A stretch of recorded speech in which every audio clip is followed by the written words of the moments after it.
The right to offend is not some pesky little part of freedom of speech that we have to put up with. It is the heart and soul and lungs of freedom of speech.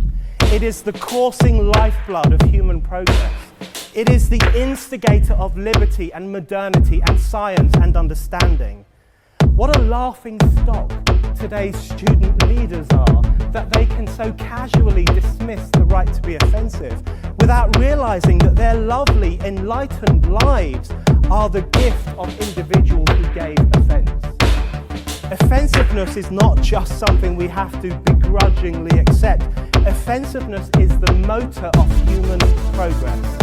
Now broadcasting from the Right to Offend Media Studios in sunny South Florida, bringing you the latest in politics, current events, art, and pop culture. This is the Whitfield Report live with Sam Whitfield. But giving offense is good. In fact, it's essential. And giving offense is essential, ladies and gentlemen. Welcome to tonight's edition of the Whitfield Report. Bye! Sorry. Not sure exactly what happened with Rumble Studio freezing the intro video on my end there. But anyway, yeah, they got some new upgrades. So things might look a little different. Our names used to be in like black and now there's a white background so you can actually read it. So that's cool. Yeah, that's very cool. So welcome to the show, everybody. We are live here, and thanks to everyone for joining us. I'm Sam Whitfield, your esteemed host, joined as always by Max Sand and Mortheous, who I feel like even though like Rumble, it would be really nice if they if you guys like at least allowed like hosts without a webcam to at least like display like an avatar or something. Yeah, my profile pic would be great.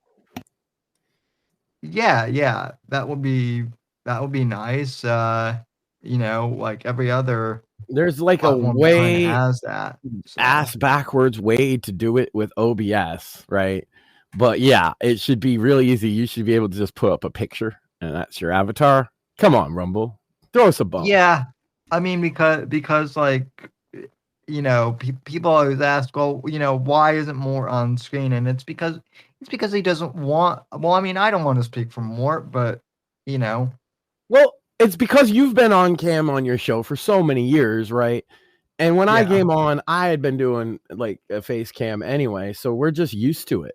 That's all. Yeah, but we also aren't like high pressure about it. If it's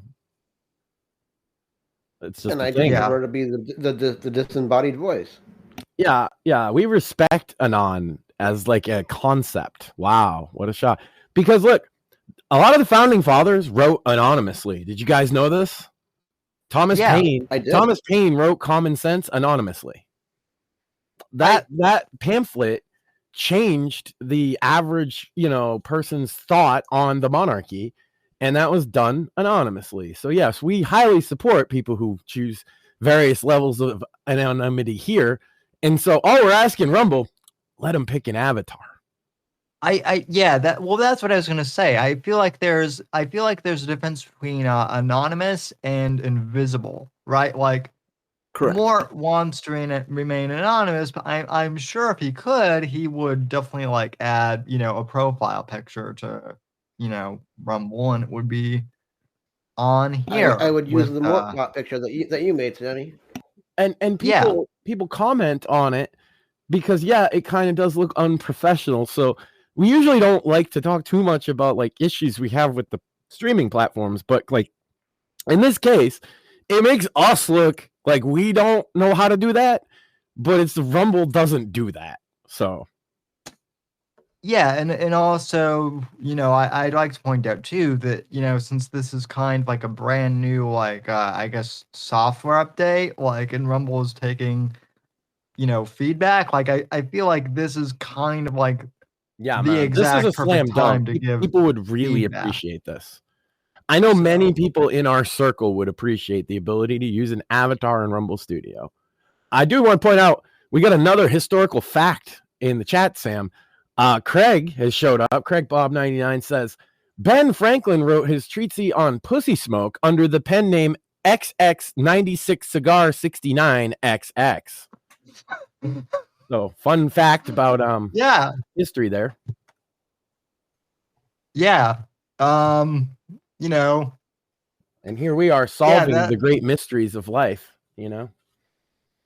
Or at least the pussy smoke mystery. Well, you know, and for those who don't know, like, Craig also has his PhD in pussy smoke. Well, no, he has a PhD, but he has a thesis about pussy smoke. They're two separate things. Oh, right. How could I forget that? Yeah, if he got his doctorate in pussy smoke, he would be the most based doctor that's ever lived. But facts. Yeah. Anyway, though, yes, I'm a doctor. Well, I'm a doctor of the fumigation of vagina. I don't know if you know this, Max, but you know, the Republicans, we are absolutely you know, we're in trouble, boys. I don't know if you know this. Are we tired of winning yet? Well, you know, we're gonna be tired of winning here soon because you know, as it turns out, the DNC they got a new vice chair this week. So terrifying individual.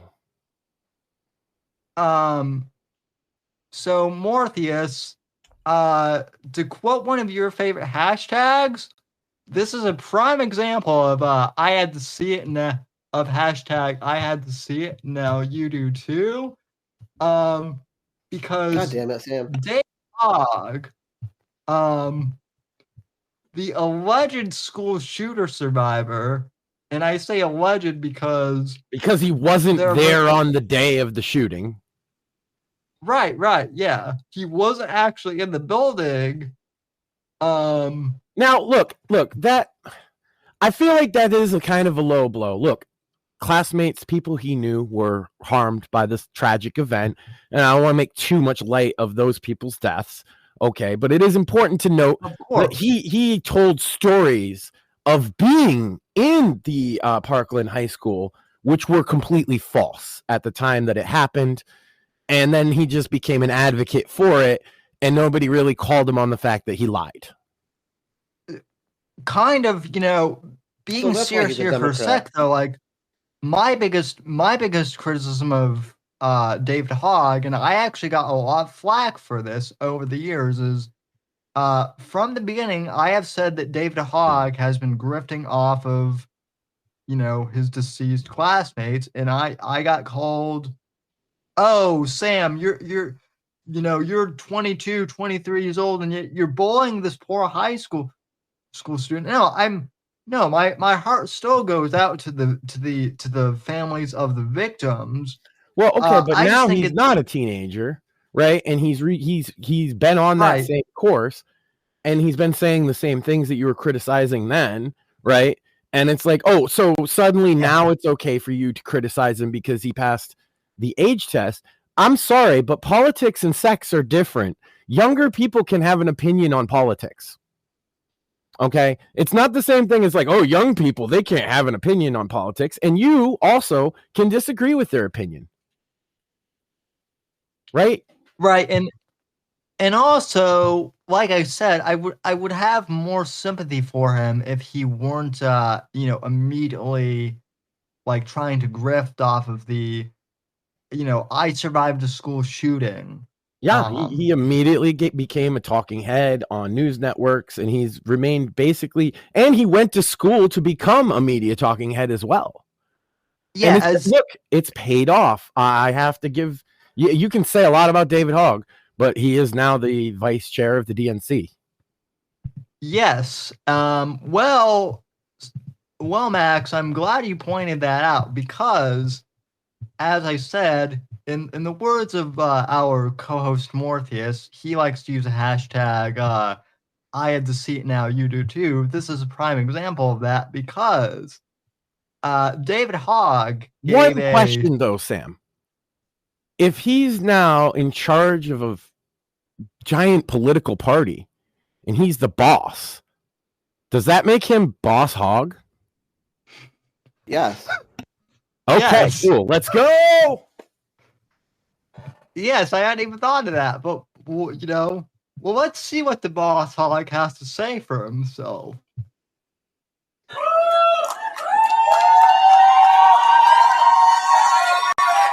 Well, he's got like 5 women cheering. First of all, thank you, Chairman Harrison. Can we give a round of applause to Jamie?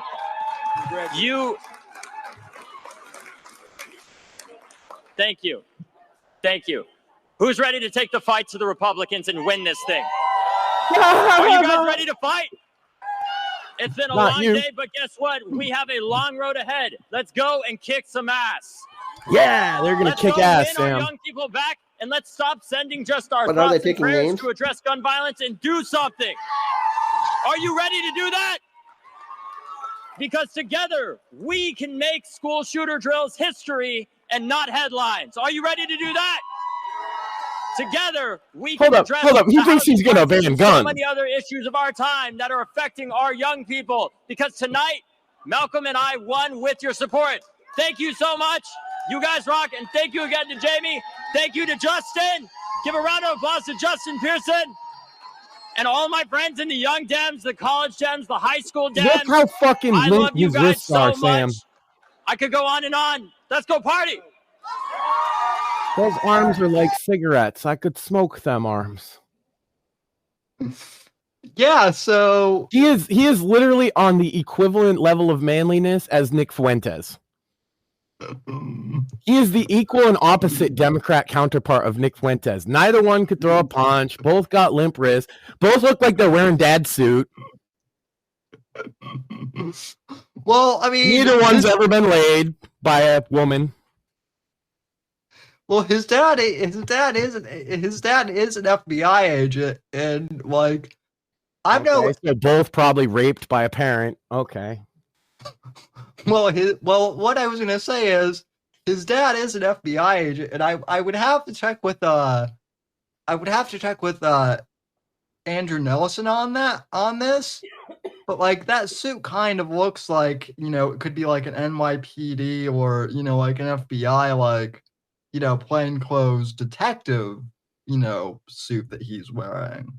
Yeah, but see, You know, a plainclothes detective would probably want to wear a suit that fits so that they don't look like a child that got into dad's closet. Right? Dude, Yeah, you're the vice You would hope. Hold on. You're the vice chair of the DNC, David Hogg. You cannot get a tailor? For fuck's sake. Look at me. I'm wearing a hoodie and a t-shirt, Sam, and even I know this motherfucker looks ridiculous. well, Max, the DNC doesn't have any money. Here's the That's thing. right. Yeah, they- I can tell you he looks ridiculous. They you know, they can't afford Brooks Brothers anymore, Max. They can't they can't afford Brooks Brothers or Taylors or anything. They can't afford Men's Warehouse, Sam, because USA just got cut. Oh, well, that's yeah, I wasn't even These going to go motherfuckers there. ain't about to afford the Burlington Coat Factory, Sam. Yeah. So here's my TJ Maxx, response. here come the Democrats. So here's my response to David Hogg as DNC chair. No, this is a historic victory. This is an amazing, historic, complete, total victory of us over Democrats. Because they cared so, like, people cared so little about who was going to be in charge of the DNC that this motherfucker got elected. And make no mistake, it's not because he had a swell of support. It's literally because if you look at the videos, they don't show the crowd in most of the videos, Sam, because there's only like 30 people in the whole building. Well, yeah. Well, not just that. So I actually have a theory as to why they picked David Hogg for DNC vice chair. And it's because they got massacred in the Young vote. Well, that also though, and I'm being dead serious here, Max. So Barron Trump really helped out with the youth vote, this last election for Trump. He was the one, President Trump has even said that, yeah, Barron was the one who really motivated me to get, onto Joe Rogan's podcast and to do all these, alternative media, platforms. And so they want David Hogg to be the guy to go on all those things and try and be their window into it. I see what you're saying. It's not going to work because he's David fucking Hogg. Well, right, yeah, Talk about not having your pulse on the finger of the youth more than David Hogg. Well, yeah, but Max, that's literally all that. That's literally my point though. They have, they don't have a Barron Trump, and so they got David Hogg. Oh, what a fucking downgrade. Oh man, we don't got a Barron. He's Barron from Wish now. It's sad. I mean, Barron. I feel Barron from Wish would at least be it's not in a half-assed Chinese knockoff. It's a 1/8 knockoff. So, but yeah. No, but the one thing is Barron wears suits that fit him. He has to. He's very tall, Sam. So I bet you all his suits are custom made. Yeah, well, also I'm very tall too, and if I were to get a full suit, I would have to get it custom made because I'm tall. That's what happens when you're tall. They don't just have it off the rack. Yeah. Also, though, Barron is also very polite and very well spoken. He's not trying to do the, yeah, we're gonna fuck shit up, type of speech. Craig is cracking me up. I got to catch up on chat here. He said, also, I'm not sure anyone wants to know if Hogg's pussy makes smoke. I prefer to remain ignorant of the hussy smoke. And also he said that faggot Fuentes also campaigned for camel toe. He is just Hogg with enough autism to sig hail in public. Very true, very true. Yeah, that was the one that got me, Sam. He is just autistic enough to say, and hey, Elon is autistic enough to sig hail in public now too. So, you know what though? I can't believe I'm about to say this, but Nick Fuentes might have been I can't believe I'm going to say this, but Nick Fuentes might have been a better choice for DNC chair than Hogg is. It'd be more honest about the state of their party. Well, yeah. That it's an absolute fucking clown show. Oh yeah, totally. Craig says, I bet Barron is polite in public and then one of the most vile cancer posters on the 4chans. See, here's my thing. I'm pretty sure Barron is a 4chan guy. I know some of these Doge guys are. There's no way you get a bunch of young engineers working with Elon and they're not 4chan guys. Can't convince me. It would be amazing if Trump was a 4chan guy. Yeah. Well, he is. Ask the QAnon. He'll tell you. See your brand on TV. Your competitors will wish they had known about Vibe. With Vibe, the Joe Rogan. In related news, gentlemen. Related news. I heard a monkey. Oh, that audio went through then, huh? It sure did. Yep. Okay. Well, let me make sure. Okay. Oh, that's why. Yeah, you know what? Craig makes a good point that Doge is 100% littered with Chan lurkers. They're lurkers, Sam. I know a lurker when I see one. Yeah. And that's good. Lurk more. Lurk more. Well, I want all of Doge. That should be mandatory. If you're a member of Doge, is that you have to lurk 4chan in the poll board at least for like a while. We'll let you know. Oh yeah. Well, Sam. Joe Rogan. In related news, I guess I guess the Kamala campaign's latest cope. Well, it's not their latest cope. It's it's been around for a while, but basically the cope since the election has been we lost the election because Joe Rogan, one man, granted he does have the biggest podcast audience in the world. Joe Rogan. By the way, thanks, Joe. Joe Rogan fucked over Kamala Harris, and that's why she lost the election. And they've been going at that. They wrote that in a book. Kamala Harris. Kamala Harris. Yeah, one of the staffers wrote in a book a whole bunch of shit about Joe Rogan like fucking them over. So Joe, I won't play the entire thing. I'll play a good portion of it. But Joe actually responded to this on yesterday's show. I have no idea who the guest is, but this clip has been going viral today, and for good reason. So, all right, well, let's take a look. I guess it's probably a good time to talk about this. There was a thing that came out recently. There was a book. There was some book about the Kamala Harris campaign where they talked about her getting on this show. And they said a bunch of things that weren't true.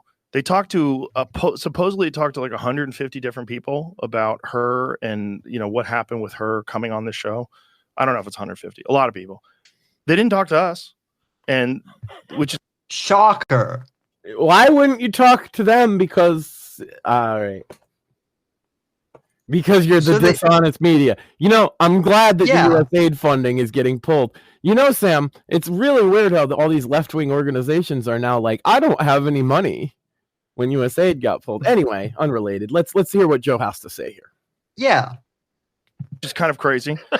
And which is like, they didn't even ask. But they said things that just weren't true.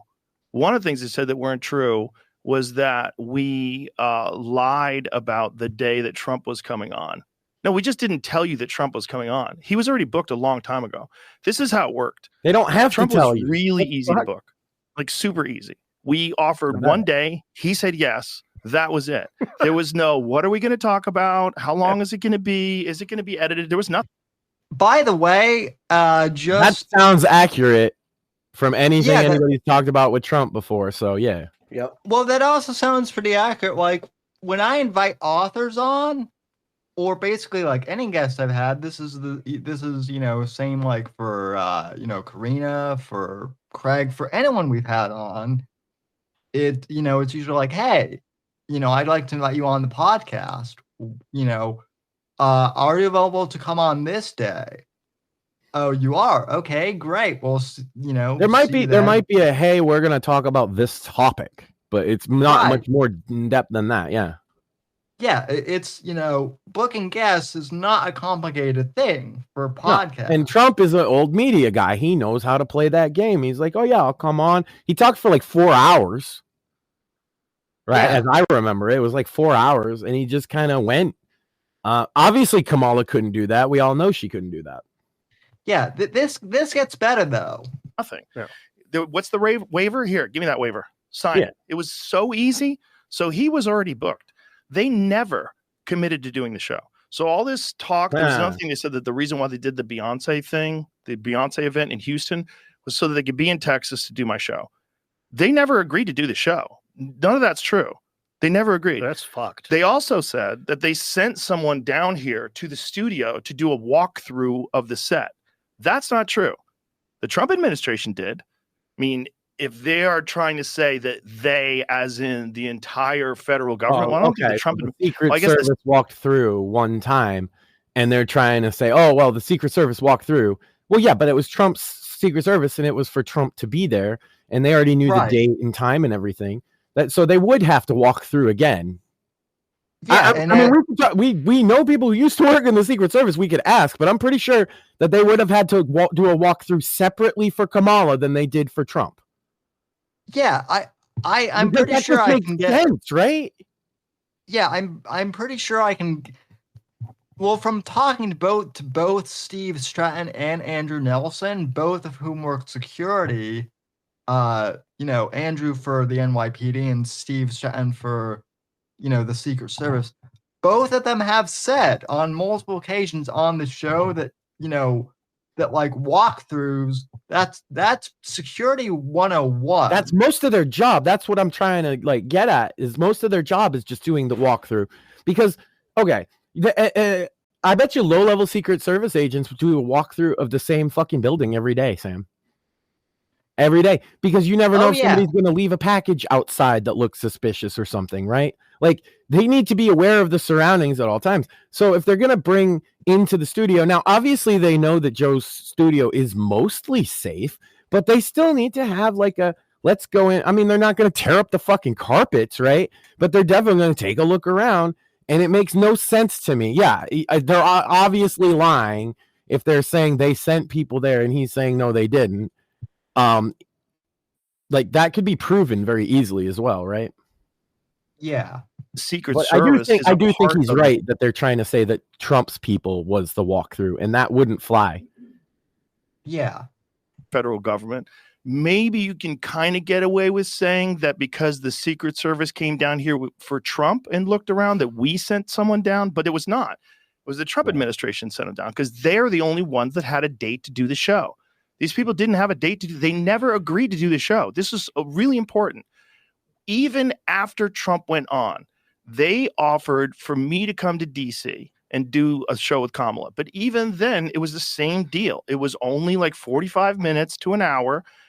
And, you know, it was not on my set. And I said that, look, he did it here. We should probably do it here. Like, if it's possible to do it here. Obviously, when he did it, it had an enormous result. I'm willing to do the same thing for her. I wanted to release both of them on the same day.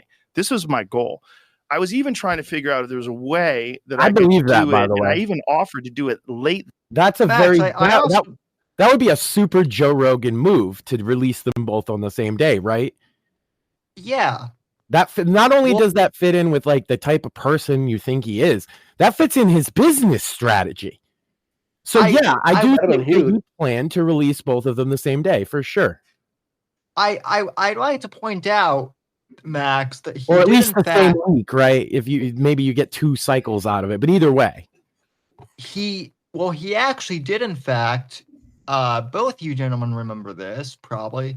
He actually released the interviews with J.D. Vance and John Fetterman on the same day because Fetterman, you know, I know people like to make fun of Fetterman and, you know, being a Democrat, but Fetterman, to his credit, at least like recognized, you know, he recognizes who Rogan is, and you know, he went on the show. Well, you know, in the old days, man, it was like you'd go on Leno, okay? And that's how a lot of politicians, how many presidents even went on Leno and Letterman and then the late night shows. The thing is, nobody's watching that shit anymore. And the few people that are a captured audience of like a far left ideology, like Jimmy Kimmel's audience, right? That's not where the people are. Where are the people? Who is the guy they're listening to? There used to be that one guy that was a sort of comedy, but he would talk to figures like a Letterman, like a Leno, like a Johnny Carson. There's no guy like that now, except Joe Rogan. Right. He's not on TV. He's not a late night comedian, but he fits the bill, and he is what the everyman is listening to. Even though I don't really listen to Joe Rogan, Sam, I'm not stupid. Most people, like, I know so many dude bros that's their one podcast they listen to. Yeah. Well, and for me, like, as a longtime podcaster, like, that's kind of what I've talked about this before. When I started podcasting, like, nobody knew what podcasting really even was, you know, like for the first, you know, 5 to 8 years that I did this. Right. And then, around the time I got into college, actually it was later than that even, like around my sophomore year of college, that was when, you know, when I would say, oh, you know, I do a podcast kind of as a side gig, and people would be like, oh, like Joe Rogan? And it would be like, yeah, you know, kind of not exactly like it, but I'd be like, oh, like Harry Carvella? No, so, but shout out to the big 3. Anyway. Big 3 podcast, Sam. There's something for you to go listen to. Oh yeah. That night. Oh yeah, we're still listening to Rogan. Let's go. So the night that Trump came on, I'm like, what if we do her like when she's done in Texas? If she came, he's trying to do her now. Doing it. This is like really important because they keep pretending that I lied or I did this or I did that. They never committed to doing it. Well, we went through. Oh man, she didn't. We have all the receipts, by the way. Of course, I have a whole wanted it, and she didn't want to give it up. Conversations that took place. They never said she was going to do it. Have you seen the edits? Think about it, Sam. If you really did, if you re-edited this, it does sound like he's very salty that she didn't fuck him. That's like, he keeps saying she didn't do it, and I wanted to do it, and I said let's do it right now, and she wasn't into doing it, and I'm like, oh my god, this is gross. There are edits. There are edits out there that people have done. I'm sure you've seen these from Ping Trip of Joe Rogan hits on Tulsi Gabbard. I sent more one of. Well, this is more like bitter ex-girlfriend Joe Rogan over here. He's like, I wanted her to do it. She said she would do it, and then she changed her mind, and I'm mad about that. Joe Rogan really wants to fuck Kamala. Yeah. Perfect parody material. So this whole idea that we fucked her over and then we fucked her over for Trump, incorrect. Just not true. I wanted to fuck her. But I think it's someone trying to cover their ass for the fact that she never did it. And if she did do it, it might have had a positive effect. Yeah. If her and I had a good time and we got along great and she won over, the air quote young male vote, things could have a little bit of wine, lay down on the couch. Never mind. Watch some Netflix. Who knows? So this guy's probably trying to cover his ass. That's what I'm thinking too, is because the reaction to her not coming was like pretty big. But she didn't come either. That's crazy. To doing it. This is the thing. While this guy's saying like that we were difficult to deal with, not true.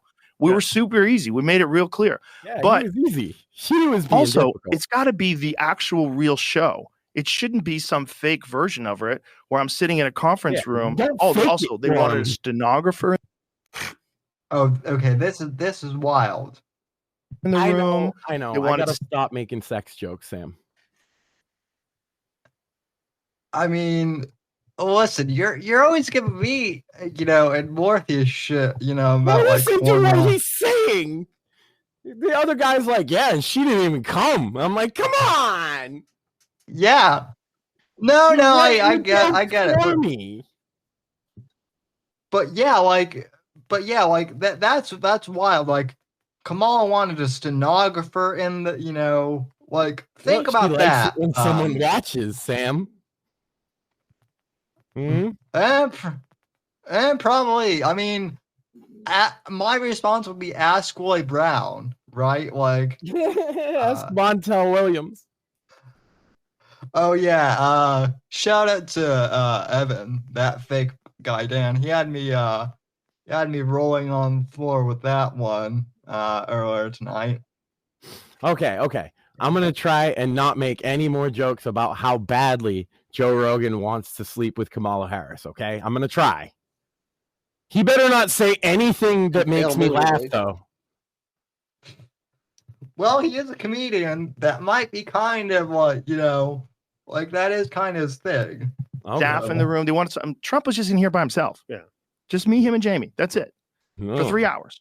Like they wanted to do everything. They wanted it very controlled. And they were really concerned that it wasn't going to be edited. So I don't think they ever really were sure they wanted to do it. Yeah. Then once Trump did it and it had this huge response, I think then it was like, what the fuck?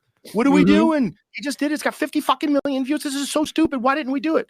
And so then there was, even then when they offered to do it in DC, my manager asked, is she committed to doing this? If I bring this to Joe, no, she hasn't committed to doing this. Have you brought this to her? Like they wouldn't even say whether or not she had expressed willingness to do it or whether they were trying to convince her to do it. We know for sure there were some people that were supposedly on her staff that were against her doing it. They thought it was because it's a bunch of wokesters. They're basically in a cult. You have a distribution. Like if you're willing to go on Fox News, you talk to what's that guy's name, Brett Breyer. Yeah, where they cut that off after 20 minutes. When they did that, that's when I was. He only went 20 minutes.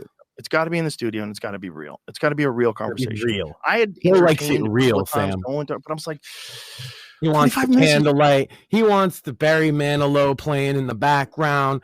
Joe wants the satin sheets. He wants it to be real, Sam. Well, you know, Maybe Marvin Gaye. I have to wonder, like, I wonder how Tulsi Gabbard would feel about this, you know, considering what that, like, you know, I mean, Joe's flirting with Tulsi, and you know, I mean, more knows. Like, I would definitely take Tulsi over Kamala in a heartbeat. But you know, as a guest, Lord knows, but I'm not so sure. So. No, okay. I'm gonna try not to giggle at the next few things he says. All right, Sam. It's very serious. Well, yeah, you say that, but you know, then he's going to talk about doing it. You and I have been talking an hour and a half already. Yeah. It's just it's not enough time. You need more time. You need more time to find out what makes someone tick. And that's he needs to really get to the center of what they were afraid of. Maybe not her. I think they should have been. No. I think we would have had a good old time. No, you're a good guy.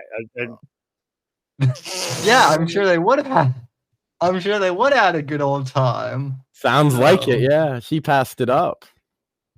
I think we would have had fun. I think it was a huge mistake on her part. And let's be honest, like, it's the kind of thing that it's reminiscent of the forget the congressman that asked Mark Zuckerberg how Facebook makes money. It's just like you're so detached from the modern world. It's like you could spend millions of dollars on all your ad campaign all across YouTube, or you could just go sit in the room with Joe for 3 hours, and I'll tell you which one's going to do better for you, lady. But she picked the ad campaigns on YouTube. The problem is that I think the people that saw it as they thought they were going to win anyway, apparently. Mm-hmm. And the people that no shit. Like, and that's kind of like the end of it. But yeah, like that's the funny part, right? Is that like what the hell was that? Apparently, there's a phantom that punishes me for laughing at Joe Rogan's wanting to do it with Kamala so bad. Did you get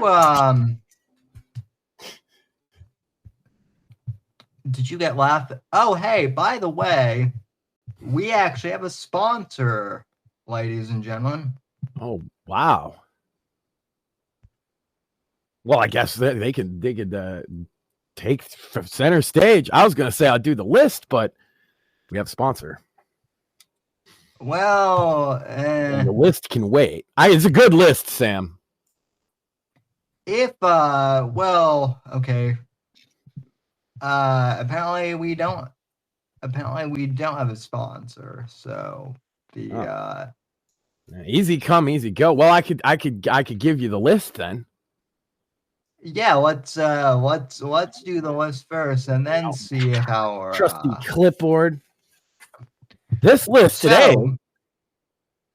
Yeah, let's. Oh, hold on.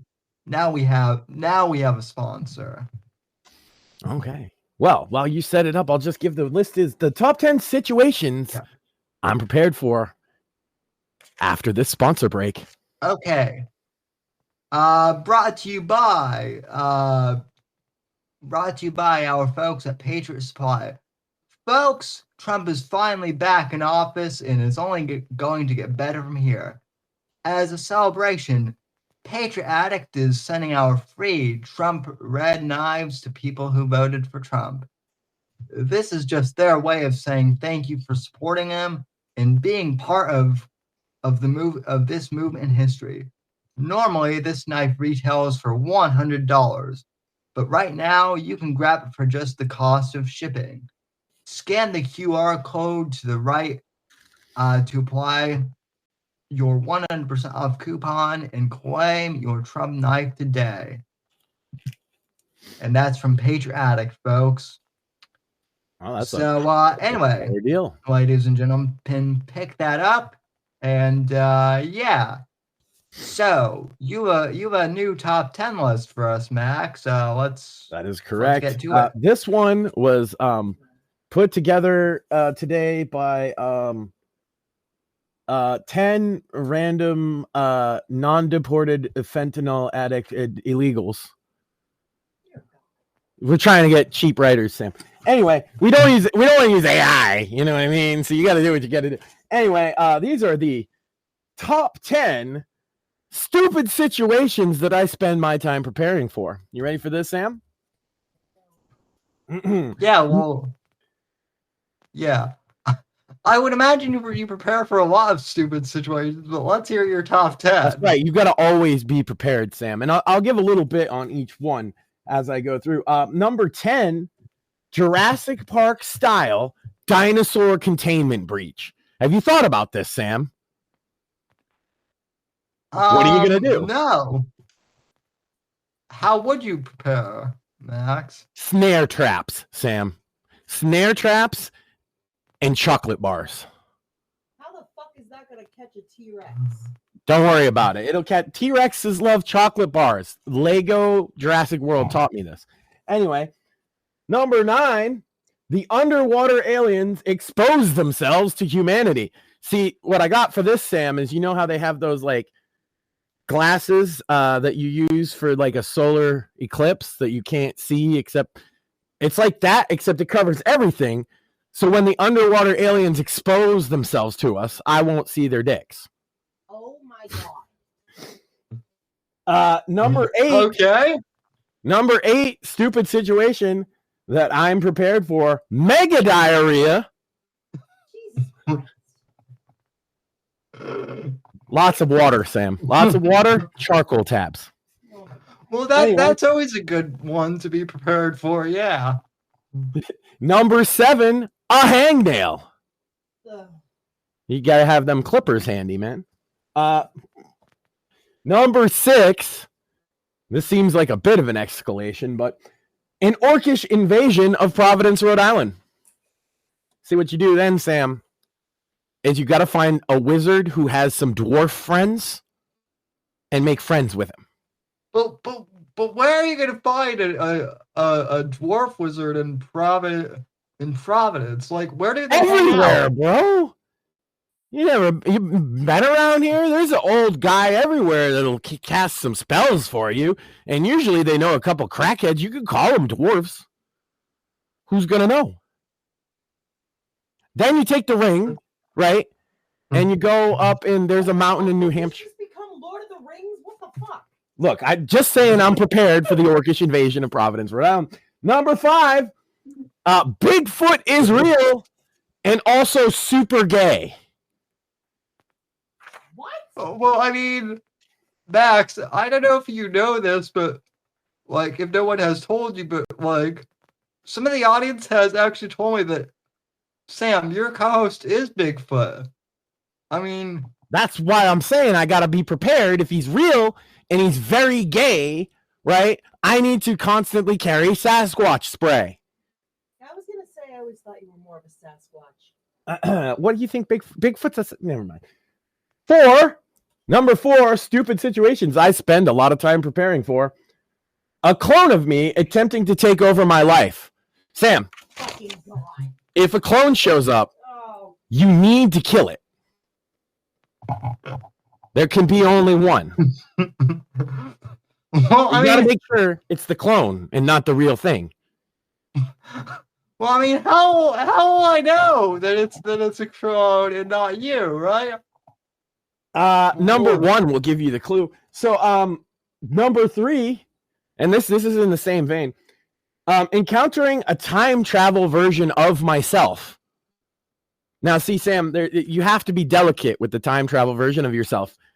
You have to know, first off, from whence he came, right? Because if he comes from the past and you kill him, you're going to kill yourself.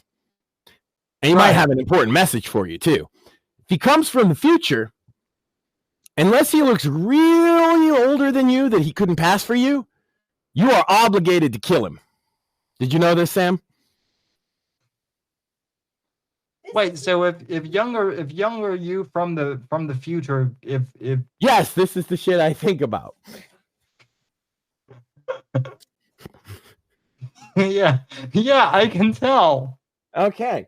Number 2, I get elected Emperor of Earth. I got a whole plan for that one, Sam. It's like reams and reams of paper at this point. I've been writing it on a scroll in papyrus for years. So I'm if I become Emperor of Earth, none of you will regret it, I promise. Except for the British. The number 1 stupid situation that I spend way too much time preparing for is smacking my wife's ass repeatedly, constantly, and all the time. Jesus fucking Christ! Truth, man. Yay! Yay! Oh my god. So yeah. I don't know how all those crackheads or what were they fentanyl addicts well, I don't know how they fucking knew all that about me, but insightful stuff. Well, that first one, that number one, you gotta prepare. you gotta be prepared for that at all times, and apparently so does she.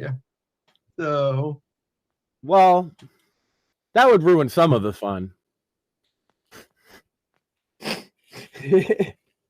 She was always prepared, like, kind of. No, well, it's about angle. Okay, it's about awareness of your surroundings. Okay, it's about the element of surprise. It's about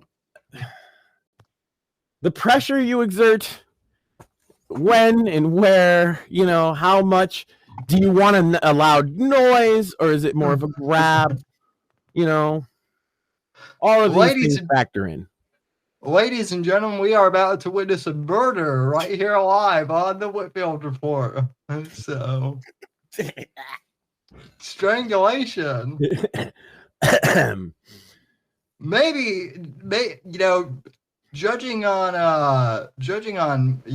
on Max's attitude, maybe suffocation too. Maybe not. You got to be prepared for that one, especially. You know what? I might need, after this top 10 list, Mortheous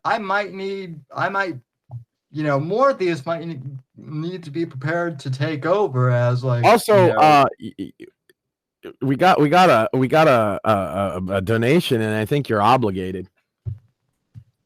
Oh shoot, donation. That's right. Oh shoot.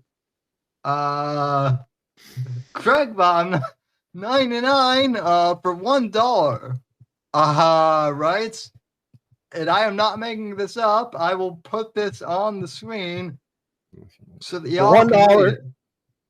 $1. Very appropriate, by the way.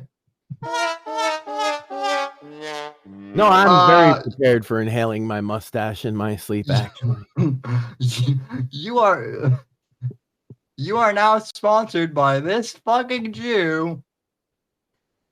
Do my bidding or something. Honestly, do whatever. I'm not picky. That's from Craig. That's right. So, God, now we're officially a Jewish shills, right? Is that how it works, Sam? I'm not really sure. Well, I've been accused of being a Jewish shill ever since I interviewed Ben Shapiro. So I've been accused of being a Jewish shill, and I don't even know why. So that's fine. Well, now it's official. Well, thank you. One well, thank you, Greg, because United States dollar. Now this is official. Now I have an excuse. I do Craig's bidding. They'll be like, "Oh, you do the bidding of Israel," and I'll be like, "Hold on, let me ask Craig. Hey, Craig, you doing the bidding of Israel, or what's going on here?" And he's gonna be like, "I don't know what the fuck they're talking about." Yeah. No, I'm sure that Craig must have had like a wild time dealing with all like the with all like the anti-Israel spurgs. No, he enjoys it. That's a pastime of his, Sam. Oh yeah. Like Craig, Craig, I think enjoys nothing more than finding stupid people on Twitter and just like roasting the shit out of them. He does a lot of that. Well, yeah. I mean, I have notifications turned on for him. That's pretty obvious.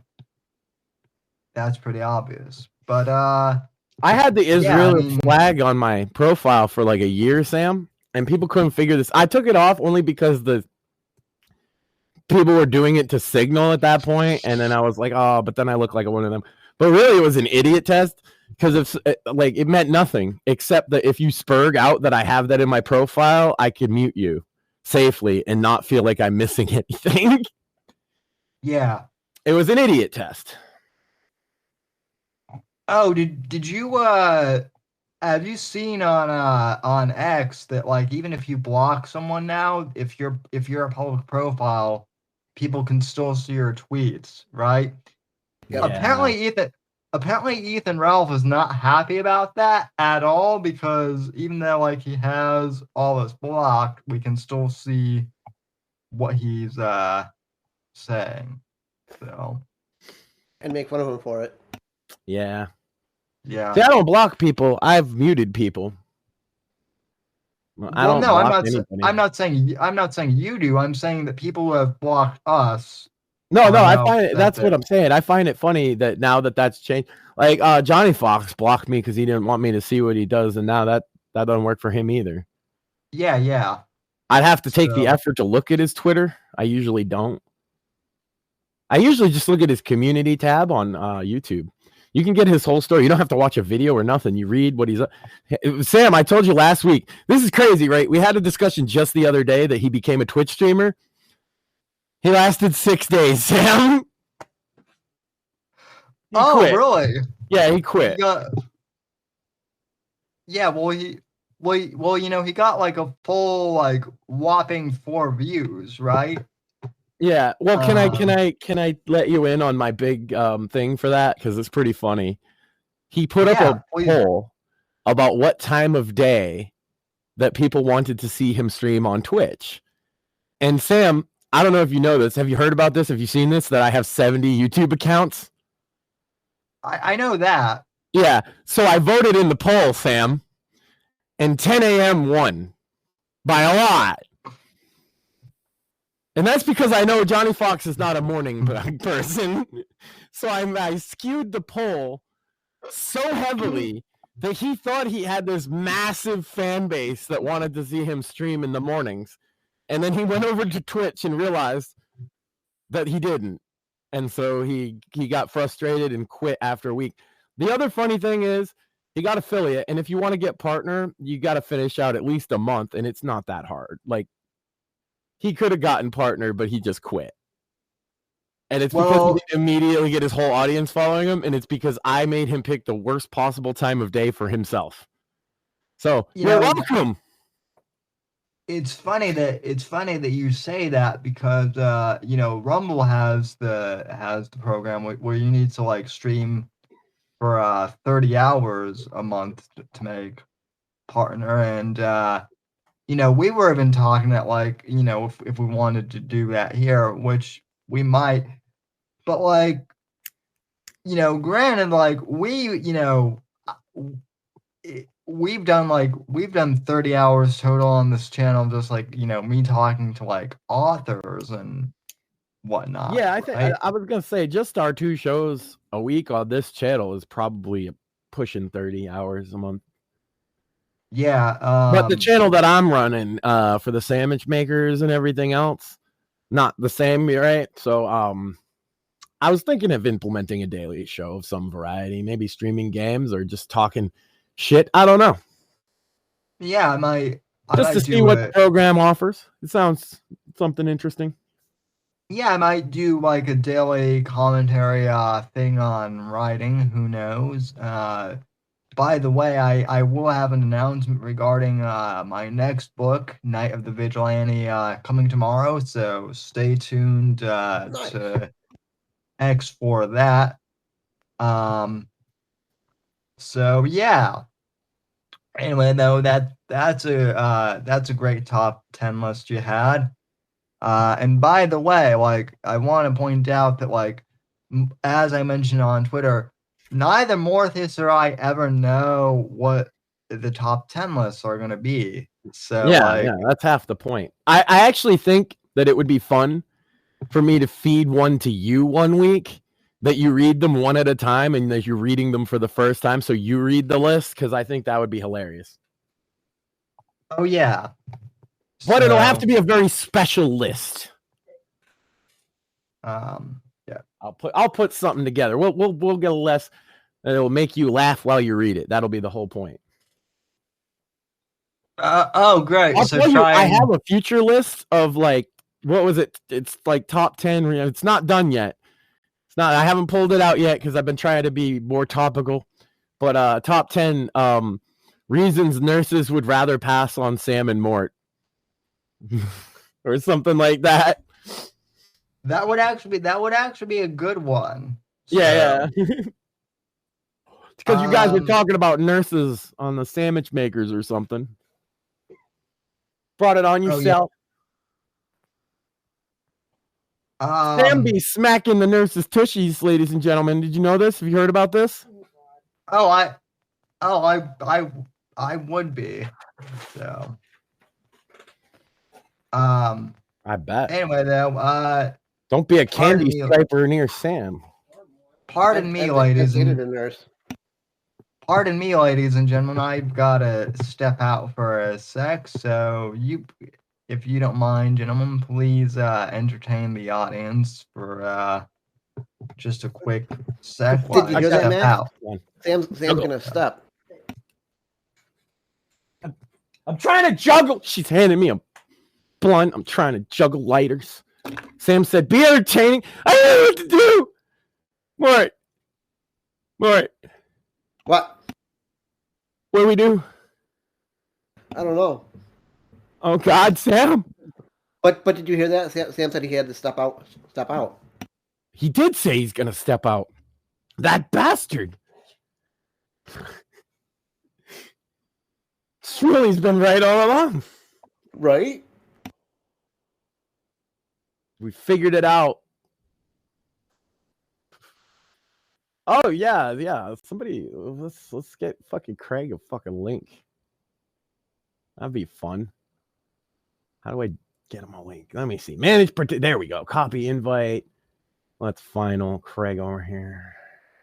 Send him a message because I know this is entertaining, right? Sam said entertaining. He said be entertaining. I sent Craig a link. There we go. That's entertaining. Nice. I don't know though. I'm panicking. How do we fill air? Oh God, this is the most stressful thing in the world.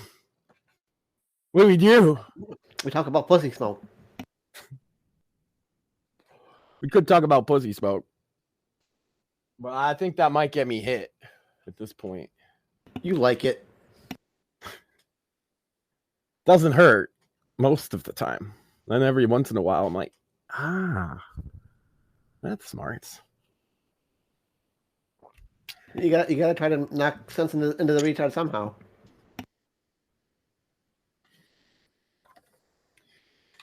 Well, Sam's like, I'm gonna do a show and just walk away. I don't know. I'm panicking, man. Welcome I did the top 10 list. I don't know what else. Guys. There's a top 20 list. What other stupid situations do I think about?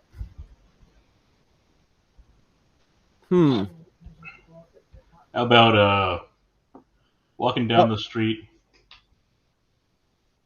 Well, actually, really in Rhode Island. When the hell are you gonna find yourself there? If I take a right, it is the Shire of the U.S. If I take a right instead of a left, I can wander into the Shire. That's right. You're a asshole. You're way up there. Yeah, I'm like Rhode Island and I are close enough to touch sometimes. You're close enough to touch an old guy with a my stick. wife talks with a Pawtucket accent and not a Boston accent, but nobody knows the fucking difference. Mm-hmm. And so they keep saying Boston, and it drives her crazy. All right. So while he's gone, we need to go ahead and flex this time. That's right. It's What's worse than one dead baby?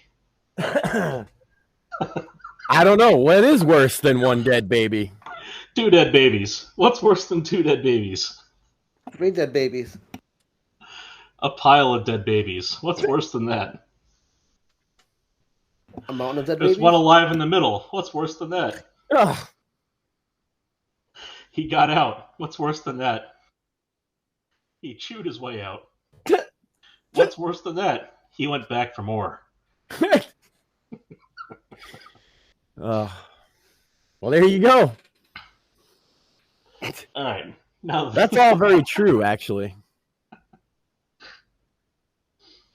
What's worse than that? It happened in the Middle East, and they're all bocce boys. Oh. Hey, there's one. You're an expert on the subject. You're an expert on the subject of Israel, what being Jewish and all. Oh, yes, of course. So what do you think about the Gaza situation Trump suggested? I think it's fucking hysterical. It is one of the funniest things I've ever heard. Oh, hey, there's a doctor in the house. Yeah, that's okay. He filled in. He told dead baby again. I thought I'd bring some class to the show. Sorry, I had to go. I had to go take a. I had to go take a.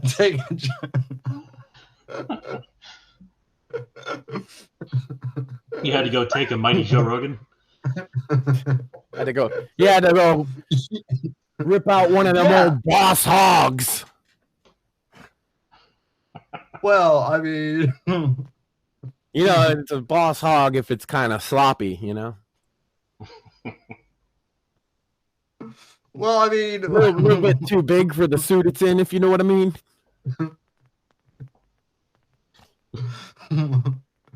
Well, I mean, washes around in there a little bit. You know, we've joked about doing the toilet flush, but I've never actually added I haven't actually added a toilet flush sound effect yet. So you see, what you need to do is apply to USAID to get you a grant so that you can travel to Trump hotels and record the flush of the golden toilets. Base. Pick the best one by committee, and make sure to get your disbursements directly from Chuck Schumer. Go ahead and record each of them and decide by committee which one is the most appropriate toilet flush sound. Make sure that if you sell this to Democrats, it's because the country's going down the toilet. And I bet you they'll jump right on board. They'll approve that shit right away, rubber stamp it. Well, you know, I was disapproved anything yet, so they may as well not start with you. I was unironically thinking we would apply for a DEI grant for fucking right to offend because we got 2 cripple guys, we got some women, we got a black dude, we got a gay guy. Like, we're diverse, right? Something like that. But now we're not diverse enough, Sam, because you're the straw that broke the back, man.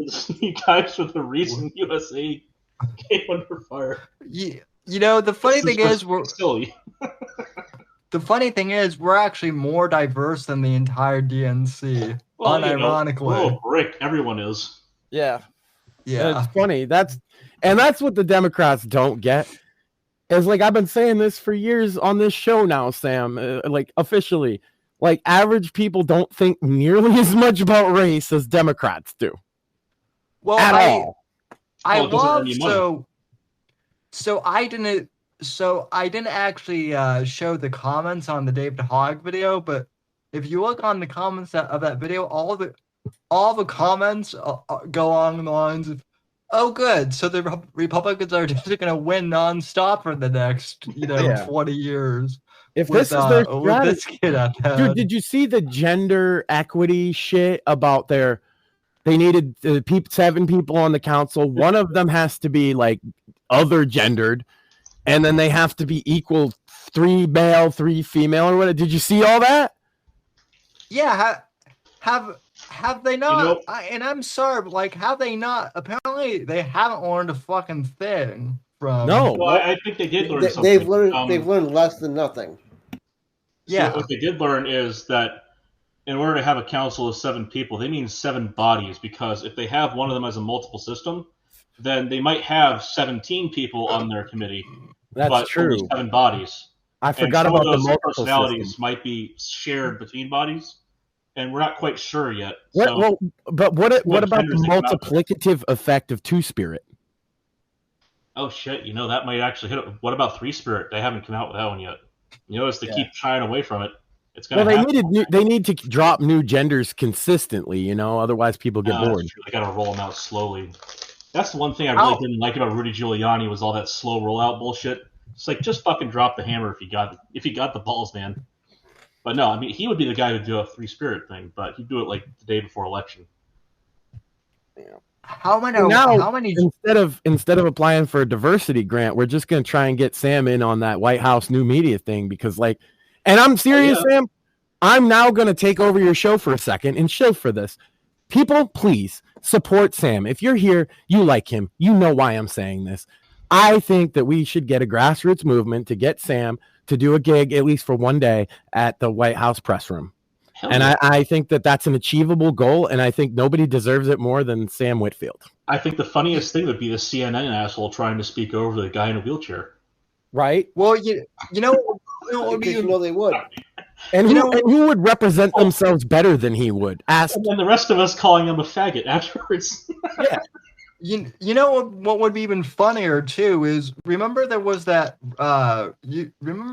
reporter that had cerebral palsy that worked for CNN, and that I remember I got a whole bunch of slack because people were like, "Well, Sam, how could you support Trump when he made fun of a guy with cerebral palsy who worked for CNN?" You just told me you said that, retard. I would like to be the new guy who has cerebral palsy. Well, you have cerebral palsy, but you're not retarded, so you wouldn't work for CNN. Right, yeah. Right. That poor guy, he had both because he worked for CNN, so we know he was retarded. Yeah, you're just funded by Jews, so he'd work for Fox. That's right. Sorry, did I say the inside words out loud? Whoops. Well, oh no, Fox. The Jew haters in the audience that we drove off 2 years ago are totally going to hate us. Fox actually didn't want to bring me on when they had the chance. So no shit. Wow. Yeah. Today. There's a selfish reason too, Sam, because when you get up there and you say, Sam Whitfield, right to offend media, I benefit from that, right? But otherwise, I think that, man, what a moment for you it would be, and it's something achievable they're trying to do. She said today, the White House press secretary, I forget her name offhand, Carolyn something, she said today that they're trying to get through as many as possible to give people a chance. They kicked the mainstream media out. I don't know if you knew this. NBC had to take down their equipment. They're actually, they got kicked out, and they're trying to bring in small independent creators and give them a chance. And I'm telling you, Sam, if you get that chance, nobody will run with it harder than Sam Whitfield. So Craig, I have to ask, do you know what Evan actually looks like in real life? Because I need a description if I'm right, if Evan and I bump into each other at the White House, I gotta at least know what the guy looks like, right? Well, what we'll do is we'll send you a trip code, Sam. Or do I just look? No, I know. I just look for the feline smoking the cigarette, and that's how fine. Once he reveals the trip code, you'll know it's him. That's how this works. The thing I was going to mention with the NBC equipment there is that's a fantastic opportunity to get some used equipment. I might see if you can go ahead and ask if you can buy it so you can use it at the White House. Fun fact, without them, I did not expect that the USAID thing was going to directly impact all of these agencies that are the news related stuff, like the media. How did you not know? I didn't. Not that it wouldn't affect them. I had 2 words at the end. So fast, right? Oh, yeah. Because I didn't think that they were directly getting funding. I thought it was, what you're meaning and what everybody was thinking.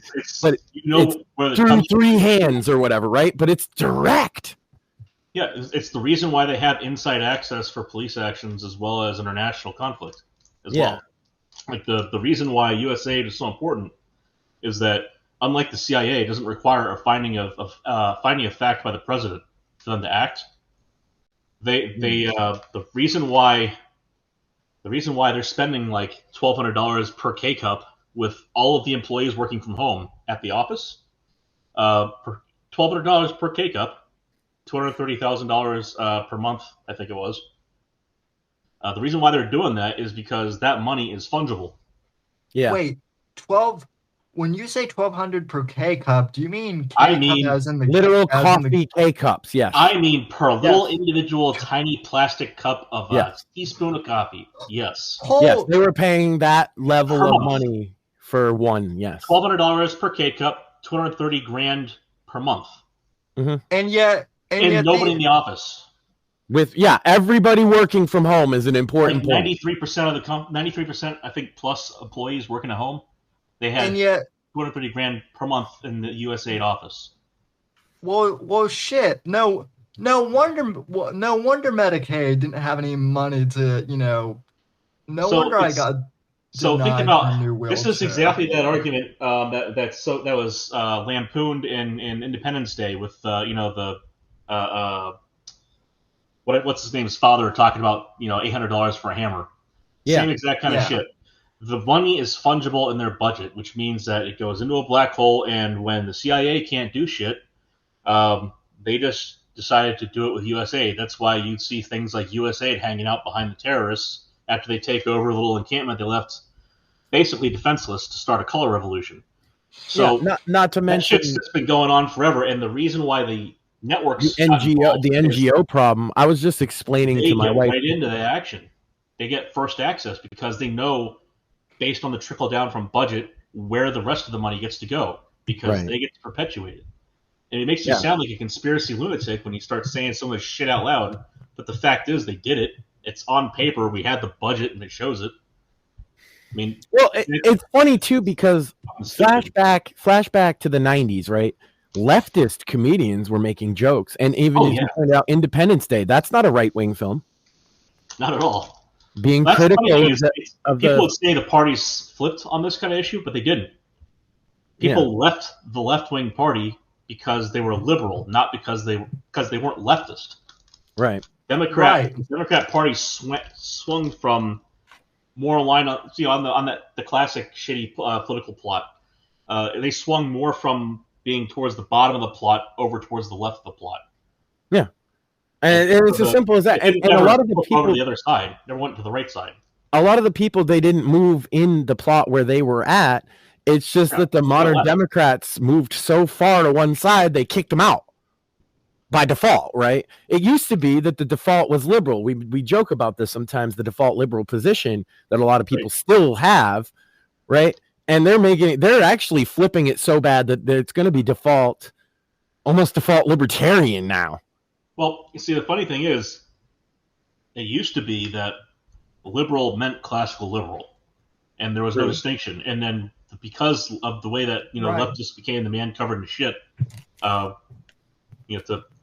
so you don't stand next to the guy covered in shit because then you're covered in shit too, basically.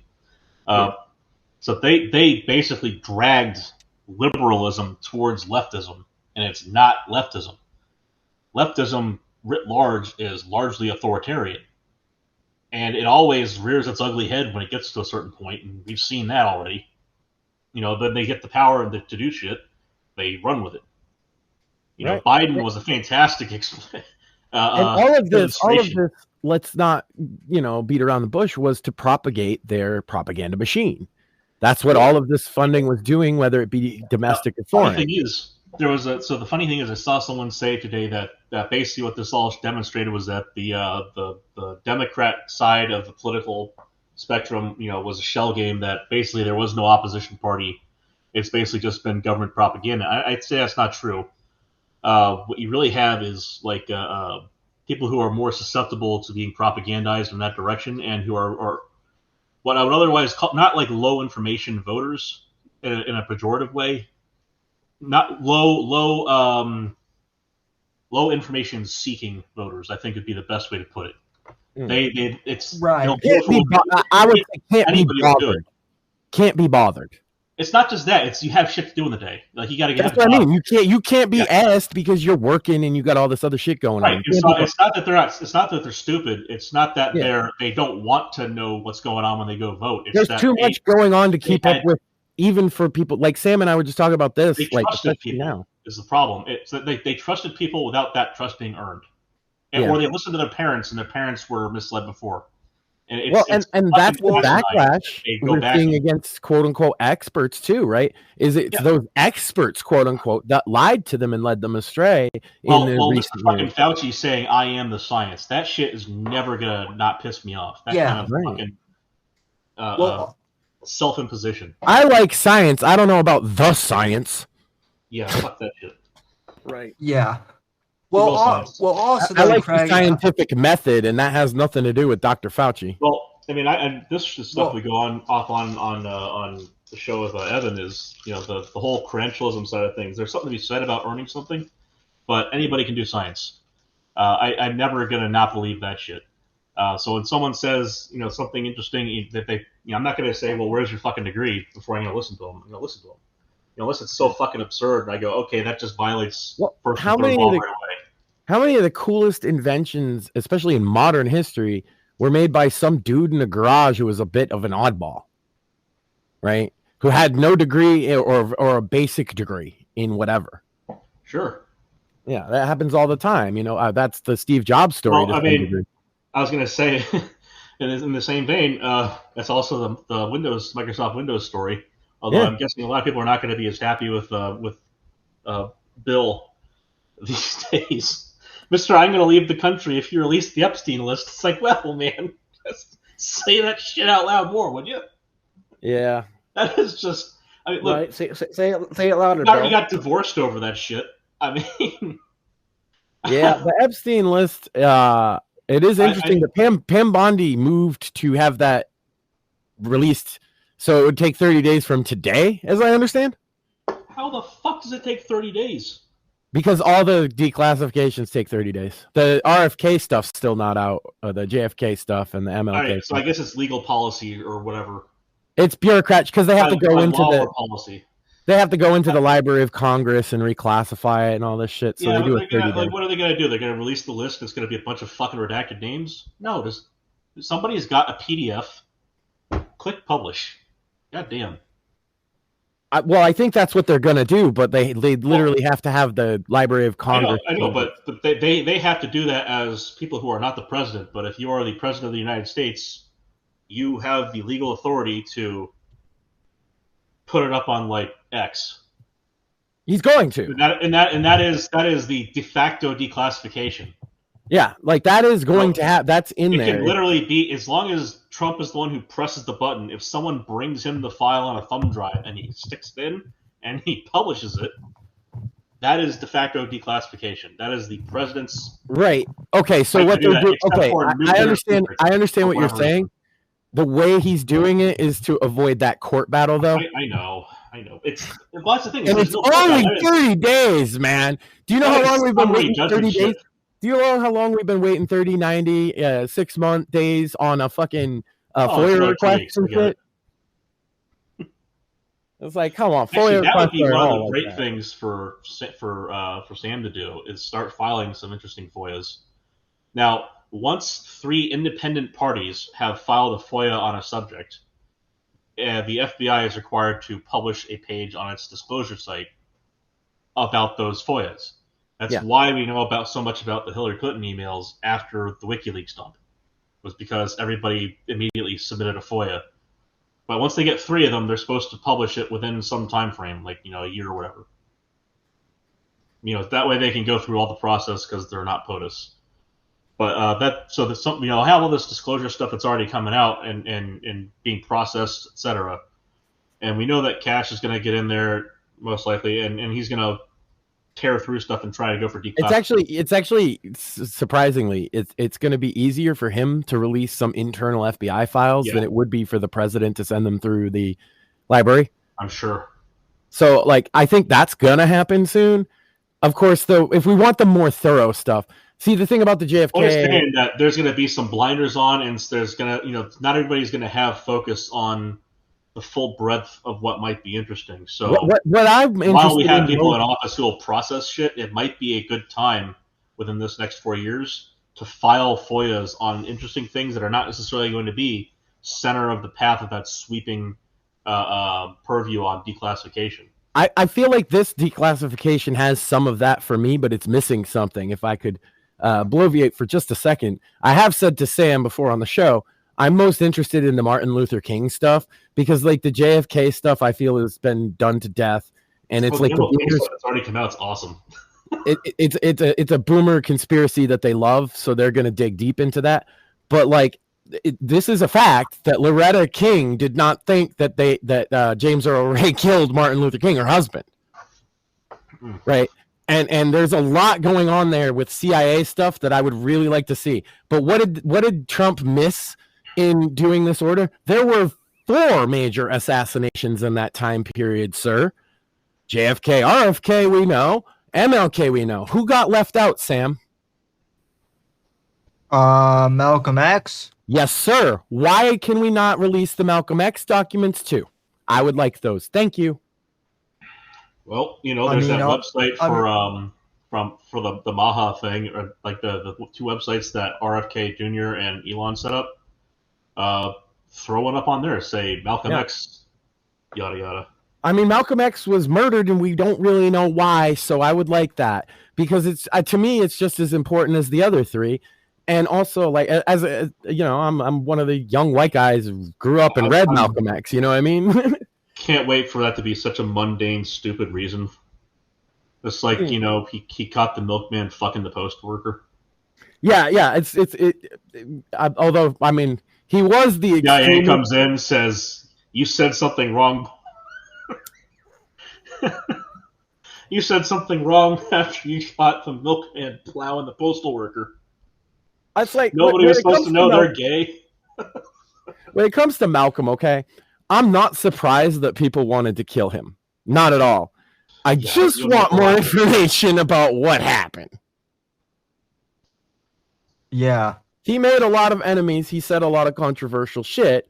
I'm not surprised somebody would pop him. I just think that we deserve better than we don't really know.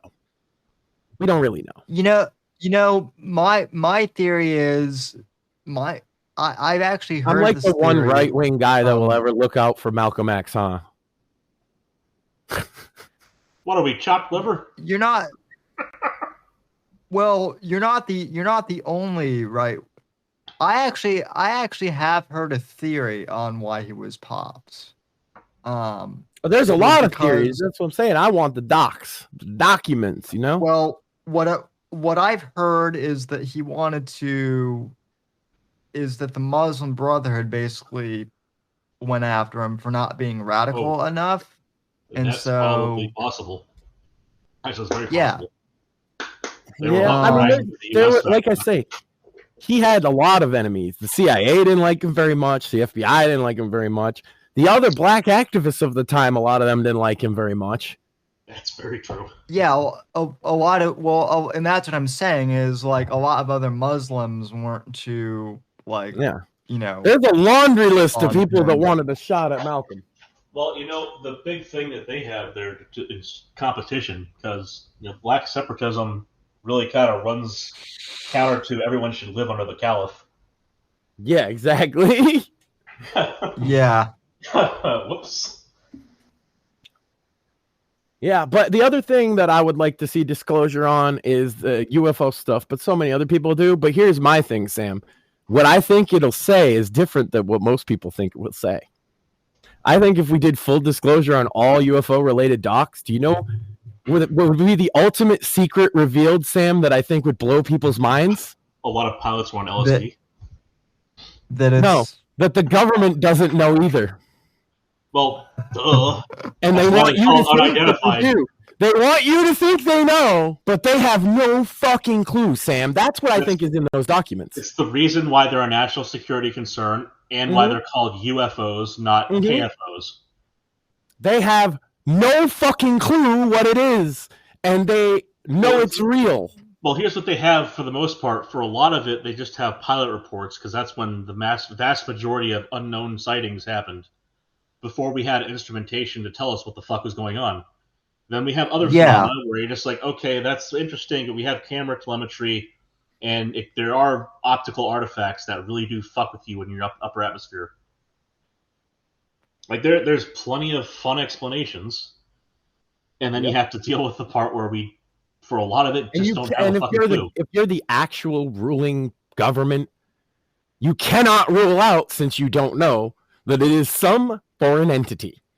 And that is why they treat them the way that they do, because they don't look at the fucking balloons that we finally acknowledged are coming over from China. Remember when they used to say, oh, it's, the whole joke about swamp gas, moonlight reflecting off of something? Just that kind of shit. Well, we actually have foreign fucking entities coming across the country. We have weather balloon was one of those jokes. Oh, it was a weather balloon that you saw. Well, now it really was, and it was Chinese. And this has been going on for speaking of, I'd actually like for Trump to do something too about that Chinese, like that secret Chinese police station that's like in the middle of Manhattan in California. We're gonna take care of China, Sam. Don't you worry. China. Is there another one in Manhattan? Because that's possible. I doubt it, but it's possible. I've heard from a few of the indie authors I know who are former law enforcement that there's one in Manhattan too. Well, I mean, if there's one, there's bound to be more. Oh yeah, definitely. I think that what would be really interesting is where the fuck are the rest of them? If we found two, if there's the one that's there's going to be tons on the West Coast. Yeah, there's the one that's like in San Francisco that's already kind of well known.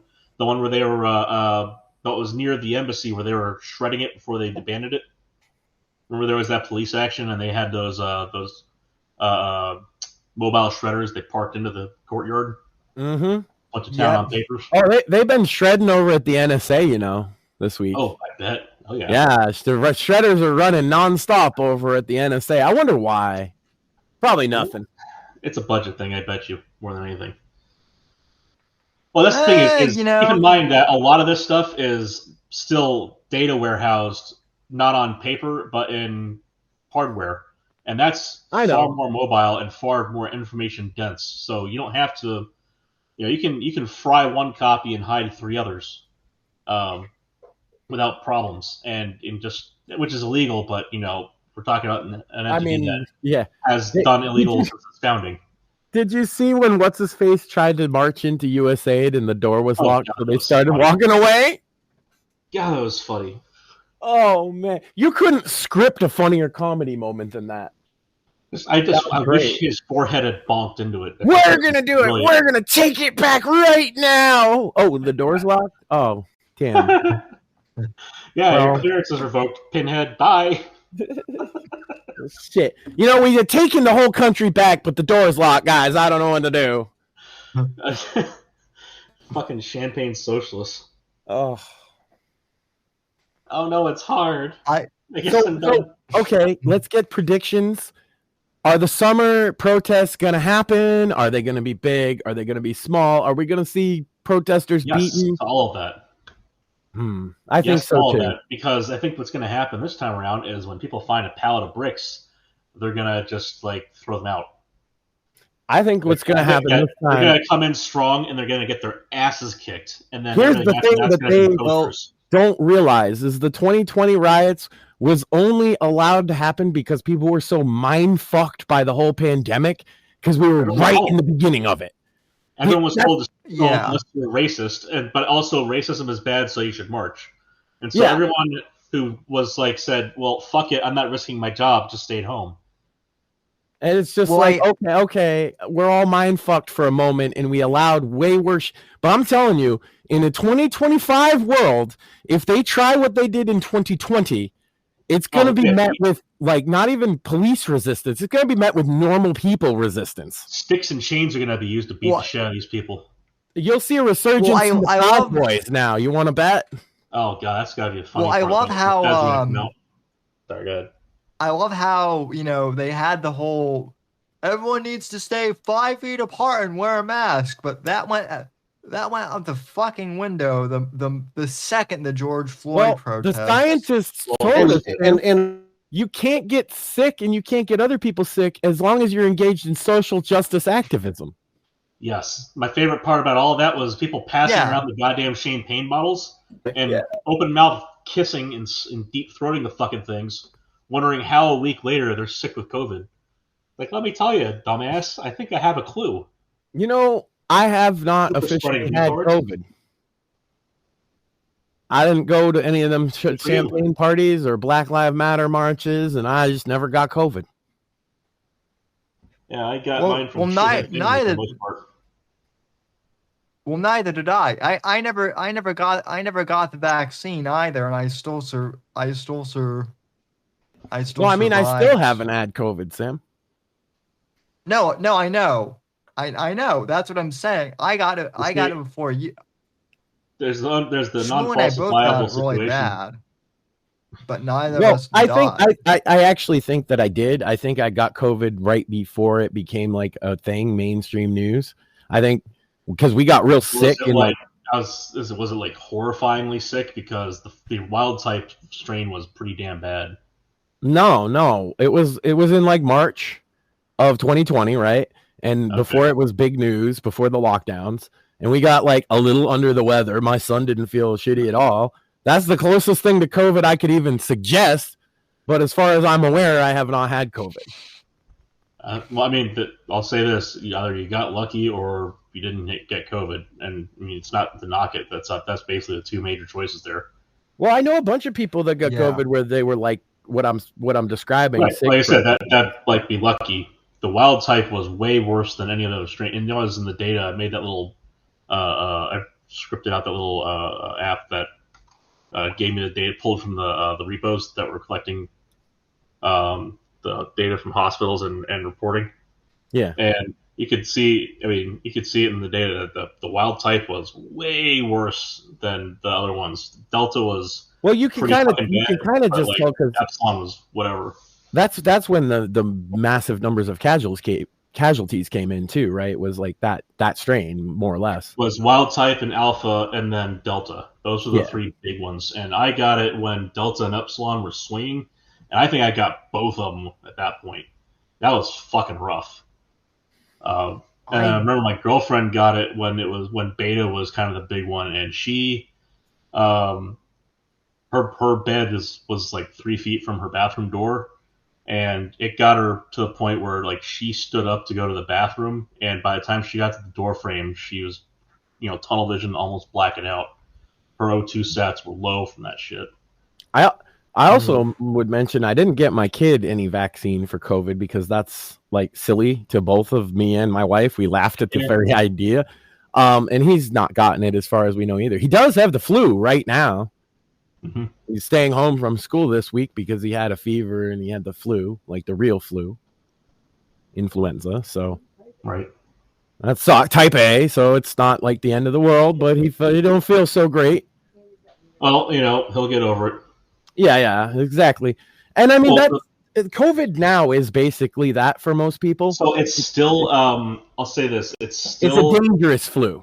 It's still more dangerous than the flu, but the thing that we were kind of hoping for vaccines to assist with, it was never going to be just the vaccines to get the herd immunity. We knew that off the bat, yada, yada. Therapeutics.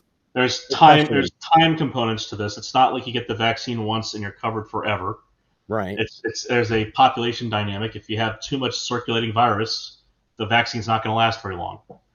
The reason measles is so effective as a vaccine, measles vaccine is so effective, is because the relative amount of measles out there that can get from host to host among humans is so damn low that it's basically incapable of mutating. Well, and hold up, though, to point out measles as a thing. I was just talking to my wife today about this.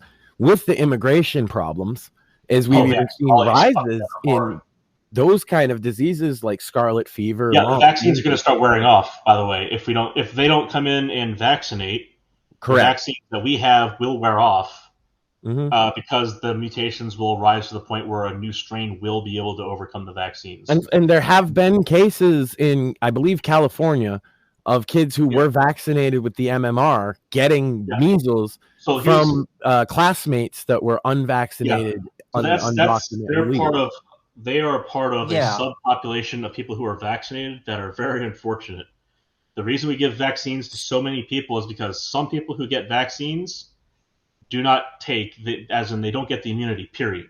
And you can vaccinate them again and they still won't get the immunity. I think that's the thing a lot of people don't really understand is that sometimes it just doesn't take. But it's a small percentage, but sometimes, statistics don't mean shit if you're the guy who's it. Right. If you're the one who's with vaccine injuries, by the way, there's just acknowledge them. There's a tendency to sweep it under the rug because it's a low percentage. But you should just acknowledge them. It happens and it sucks. That's if we just said that at the get-go. Vaccine injuries happen. And the hammering home of safe and effective, effective. Relatively speaking, it's safe. But again, statistics don't mean shit if you're the one who gets sick. Right. And relative to other vaccines, it's not as safe. Well, relative to a lot of drugs that people find acceptable as a risk, very safe. Relative to a lot of vaccines which have been developed over decades differently, not as safe. It was an experimental technology, but again, when they say that it had, a few weeks of time behind it or a few months, it had that plus 25 years of research behind it. Yeah, if you want to go down that road, it's never just one dude comes up with anything. And if you want to go down that road, then the annual flu vaccine has 6 months of research behind it instead of 60, 70 years. If you've ever taken a flu vaccine, it has almost less time in research than we also know about every flu vaccine before it. It's the same process. It's just a new batch. Exactly. That's really what it comes down to. Right. And we also know that we have to rush to beat the flu of the season with it. And sometimes they guess wrong as to which flu the season is predominant. What they do generally is there's 400 different varieties, 400 different, so you heard about all those subtypes, alpha, beta, delta, epsilon, and so on. There's 400 known generally circulating subtypes of influenza A and 600 of B. Yeah. And they take basically the top 10 of either. And that's what's from the previous year's season. And so sometimes number 25 jumps up the list and they didn't expect it. Sometimes. And then people are like the top 10 of each. And they'll mix those together in one batch, and that's the annual influenza vaccine. And that's been doing a pretty good job of keeping things down. What people don't realize is influenza vaccines, we generally have a take-up rate in our population of about 50%. About 1 out of every 2 people takes it. For the COVID vaccine, it was 80%. Now, admittedly, that includes coercion, but that is the most successful inoculation of the population in history since polio. Since the original and that's the thing I want to point out, too, is a lot of Republicans seem to forget when they attack people that took the vaccine, such as myself, that 80% of registered Republicans at the time took the vaccine, whether they were coerced or not. And maybe you people that didn't take the vax should maybe calm down a little bit. Well, it's funny because there's that meme where both sides are waiting for the other person to die. You took the vaccine, you're gonna die, or I don't want non-vaxxers to die, and I don't, that's stupid. Exactly. Now, I think that it should be, and it is, a personal medical decision. It's none of the government's business or your neighbor's business. That's why one of the stories last year that got me the most heated was, did you hear about that they doxed Ice Cube's vaccine status? TMZ did. Yep. With dicks. Yeah, because he didn't take a vax, and so he turned down. Does that have why is that going to help someone?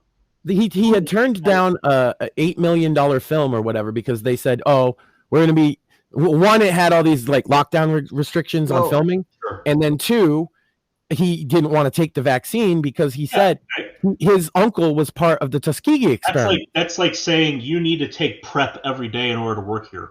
Why? And so he didn't say shit about it. He just turned it down privately. And TMZ was like, "Oh, we got him. He's an anti-vaxxer." No, so that was the other vaccines. and they are going to get hounded on this as well. What are you going to say, Sam? Well, that was the other thing too, Max, is I remember like right before the one of the things and one of the reasons why one of my black friends from high school actually became a conservative was because he said that like on a couple of the Facebook groups he was in, a lot of African Americans were getting their comments deleted off of Facebook because of they being brought up vaccine hesitant, right? Yeah, right. And so they got Kamala Harris came out and went from "I'm not taking that white man vaccine" and went directly into "you need to take the Biden vaccine." Yep. The funniest part is I agreed so much more with her when she said I ain't taking that vaccine. Because at least that's a principled shit, right? At least, well, yeah, at least there was potentially a position behind it that she was actually taking. Yeah. Now and then you see her change so fast, and you're like, "Oh, okay, well, fuck you."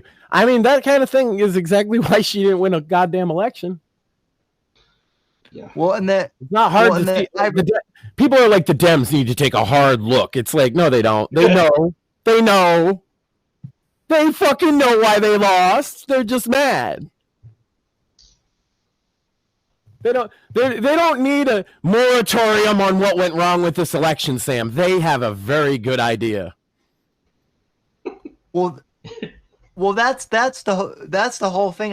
That's the whole and reason so why I they brought elect up David Hogg vice chair as the solve to this problem. Well, that's what I was bringing up with the whole Joe Rogan thing earlier, Max. Is my point in showing that was their whole cope with Joe Rogan was that one man. The new narrative that the left is going after is the kingmaker, Joe Rogan. Yeah, Joe Rogan is so powerful that he basically gave Trump the White House. That to me is. But he can. Yeah. Now, remember what I said about people who basically have shit to do in the day and they trust in someone else. At the end of the day, someone else is not the one who's voting. What Democrats are making the argument for is that not only is everyone who voted for them, but also everyone who voted for Trump, they're too stupid to know better. They need to be guided and told who to vote for instead of deciding for themselves. Correct. We got to save democracy by telling you motherfuckers who to vote for. Exactly. Well, yeah, but like I love the narrative, like because they did the thing after Joe Rogan took ivermectin where they blew him off and were like, Joe Rogan, he's just he's just a comedian and he's just one guy. He chose to do exactly what they wanted and disclosed his own personal medical information specifically to try and get people to start trusting medical establishments again, because he specifically said, "My doctor gave me this." Mm-hmm. I went out of my way and found it myself. I took the horse paste. No, he said, "My doctor prescribed me this." Yep. Talk to your doctors. Well, what everyone should have been saying is talk to your doctor. Yeah, and it's fun because I did, and my doctor had a pretty reasonable take on it, and I did trust him. See, my cardiologist, he was like, "Look, first and foremost, Max, do not take Pfizer." This was before they even came out, when they were still giving them only to medical personnel. And he's like, "Look, do not take Pfizer. Whatever other one, I recommend Moderna, but don't take Pfizer because I have a very bad feeling about the results of Pfizer." That's what he told me. And so I ended up obviously not taking Pfizer. He gave me a prescription to get the Moderna one, which is what I got. And look, man, people can say what they want. I haven't had any issues at all. Yep. Well, my mom had lung cancer at the time, so they basically told everyone in my family, "Look, don't take the vaccines right now because we don't know if there's a chance that you didn't want to make her sicker, essentially." Right. That's essentially what my doctor said, and I actually asked about ivermectin, and my doctor actually said, "Yeah, I don't see any problem with ivermectin. So yeah, that's what I took when Because that's an that's what I honest took when I medical got opinion. it. Right. That's not a talking head opinion based on politics, because a doctor is going to say that, right? Well, more importantly, your doctor who knows your medical history. Yeah. Not some random fuckhead who's telling you what to do from a pulpit. Exactly. And that's the key. My heart doctor, I trusted, and I followed his advice, and I don't feel he steered me wrong. But if I followed the advice that the TV was telling me, I would have immediately run out and got a Pfizer and like 8 boosters at this point. Imagine what would have happened if that shithead Fauci had come out, and instead of saying, everybody, you need to take the vaccine, it will absolutely protect you, et cetera, if he had said instead, everybody, please go talk to your doctor. We are advising at this time that you take the vaccine, and you need to do what is best for you, but the vaccine is probably... How about if they started with... That would have been an honest way to say it. With the best medical advice that I never heard Fauci say not once, which is to fucking wash your hands. Yeah. Why was the focus on hand sanitizer? Hand sanitizer is actually makes the problem worse because people think that their hands are clean when they're not. That was the other thing that pissed me off with the hand sanitizer is so we knew. So it's better than nothing. Don't get me wrong, but your hands are not clean. It's not a monolith. The same way masks aren't a monolith. Right. And this is something that you hear. I'm sure Sam at least is familiar with Steve and I getting into fits over this all the time. Masks have different grades to them. Some of them, they're recommending fucking silk and cloth, which is worse than nothing. And if you needed to have AST in level 2, level 3, or an N95 or better. Those are the things that work. Cloth that germs literally cling to, you should put that right over your fucking nasal passage. No, it's not. It's worse than that. Here's what happens with a cloth mask. So there's such a thing as saturation, which does not require being soaked wet. At the surface, you can get a film of fluid. And when it reaches saturation, which is where the moisture in the air is no longer condensing onto the cloth and sticking, instead it is leaving again, the shear rate of the air going through the fibers is high enough to rip droplets off the surface. That's called droplet rupture. And it doesn't just turn one droplet into 2, it turns one into 10,000. It's micronizing the fucking moisture coming out of your mouth. That means it's actually worse because the droplets hang in the air longer because they're tiny. Well, and also, Craig, you're forgetting here too, you're forgetting too here in Florida, wearing masks in the summer, out in the summer heat, with the humidity. Good luck with that. You say this, but everyone who does carpentry in Florida is wearing an N95 anyway. Yeah. Yeah. Everybody who's up in the fucking attic. You can tell Sam hasn't had a blue collar job before. Everybody who's up in your attic fixing your fucking AC while it's 95 outside and 135 under the roof, they're wearing a goddamn respirator. Yeah. Because they don't want to go back down and have no lungs left. Yeah, it is uncomfortable. We agree. But a lot of people got to do that anyway. I was sitting there and I had to do respirator shit all the time. Because I was working with burning plastic, It's I worked in a clean room, so we were bunny suit all day. Oh, I did that with nano work too. That was fucking fun. Well, okay. N95s and respirators that. That's fine. I'm talking is that it's PPE, meaning it's personal, not public protection equipment. So when they said no vents on your N95s. That would be where it's easier to exhale instead of the inhaling part. That's so dumb to me because look, if you're wearing the N95 as protection of you, your air leaving doesn't matter. Right. If someone else wants to be protected, they have to wear their PPE, not your PPE. That inversion of things. So technically, Fauci's right. Where if everyone wore a level 1 mask, then yes, theoretically you'd be able to drop things down to about 1% of the infection rate. But that's not what's going to happen. People are human.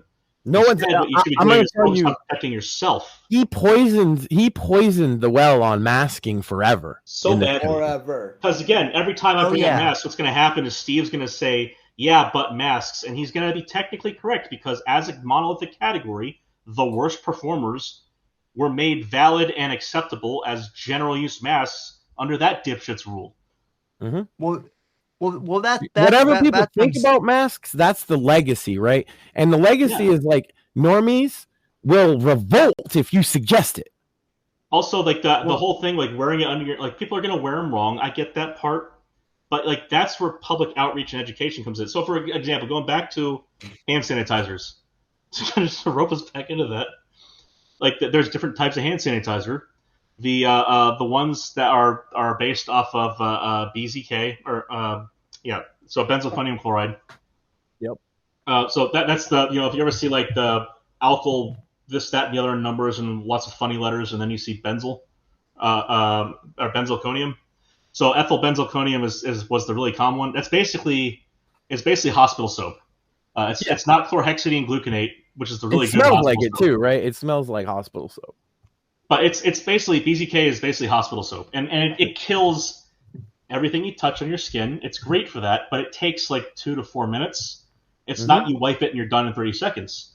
Whereas alcohol at 70% or higher concentration of ethanol or isopropyl, that will basically nuke that shit from orbit. Mm-hmm. But not everybody's going to have that. And then when you look at the ingredients on the hand sanitizers, like the people were cheaping out on the alcohol. They got the ethyl down to 60%, which still technically works, but it does take longer and take more of it, which just defeats the point of diluting it down like that in the first place. That's what PV. And if people aren't using it in the proper way to begin with, right, then the more you're diluting it, the less effective it is. And if you keep wiping that shit on your hands, again, soap and water will rinse it off of you versus kill it and leave it on you. And instead of I've always seen, like in the past when there was always worries about like the bird flu, right? Or what did they call the original? The swine flu and SARS and MERS. MERS, exactly. When they were starting to talk about that stuff, it would be a real big focus in the media on hand washing, right? And I just, from the very beginning of the pandemic, I was like, where is it, right?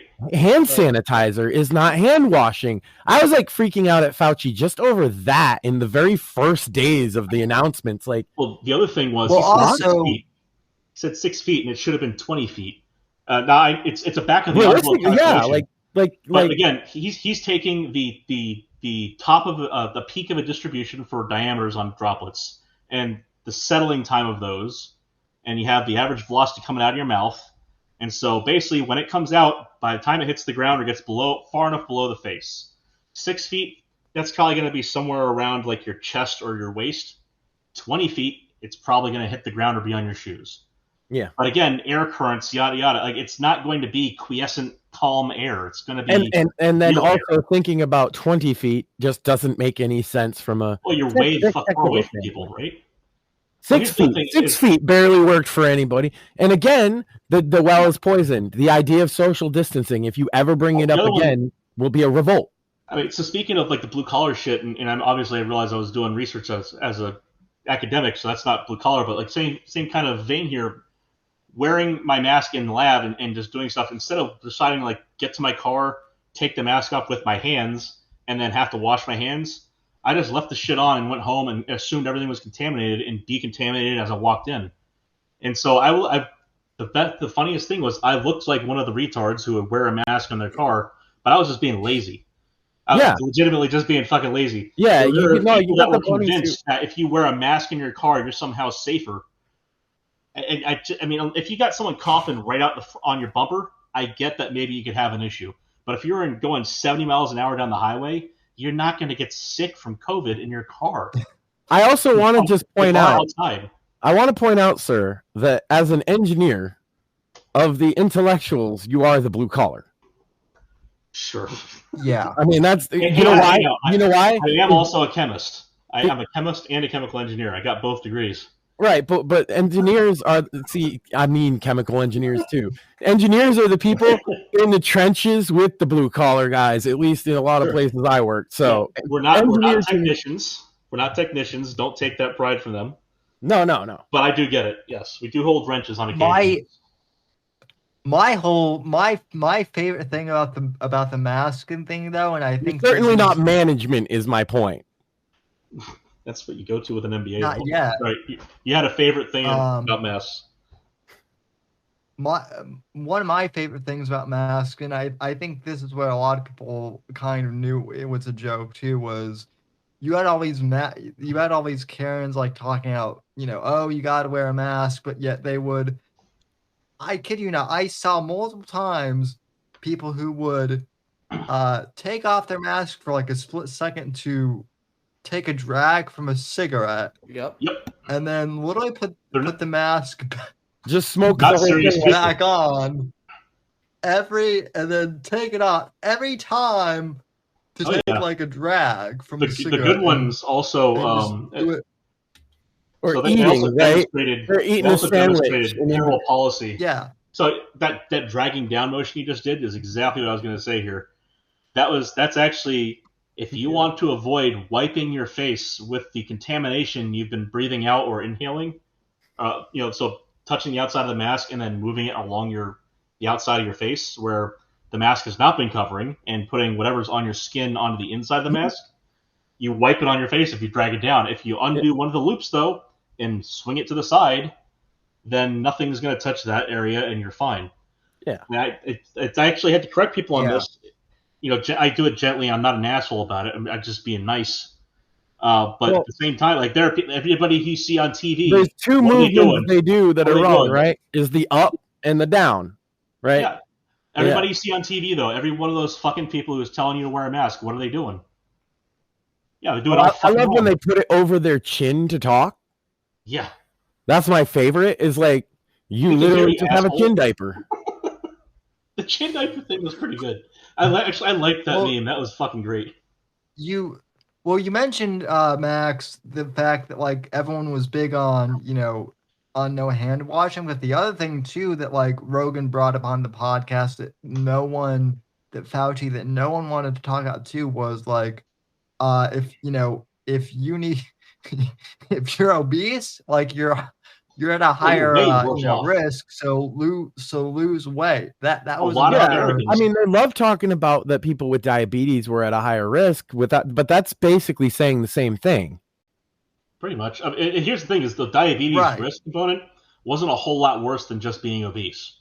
Like you were like 5% worse off, but like it's true for fucking the margin everything. of error is like 2%. Like diabetics expect that, but when they play it up like that for somebody, like I'm not diabetic, but I know many, right? When they play something up like that about it, see, normal stuff, they'll be like, oh, the flu, it might be a little worse because I have diabetes. Or if I cut myself, it takes a little longer to heal because I have diabetes. They know this shit, right? I mean, but just the news is like, worse because you have diabetes. Oh, if you have diabetes, COVID will kill you. It's going to kill you. It's going to kill you. It's going to kill you. And it's like, no, it's got about 5% more chance of being worse than the average person. I mean, Jesus Christ. The funny thing is, you see what they learned from that propaganda tactic is how they can apply that directly to Trump, because he's been Hitler since day one, and it only ramped up under the whole COVID thing. Yeah, true. Well, now I don't know about Hitler, right? You can save your neighbor. You can save your neighbor if you wear a vaccine. Sorry, if you take a vaccine and you wear your mask like an idiot. Also, you can save democracy by voting for anybody but Trump.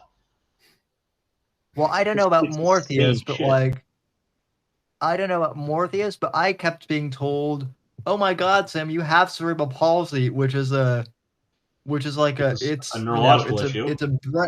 It's a brain and neurological issue, but somehow my immune system, just because I have cerebral palsy, I'm at greater risk for Now, I'll say this: you're in excellent shape for someone with cerebral palsies and being wheelchair bound. Oh yeah. I would say that there is probably a coincidence. Sam doesn't like to brag, but he's been busting his ass this year. But there's probably a comorbidity issue where if you have cerebral palsies and you're wheelchair bound and you still consume food like an average American, you're probably going to be a little bit fatter than normal.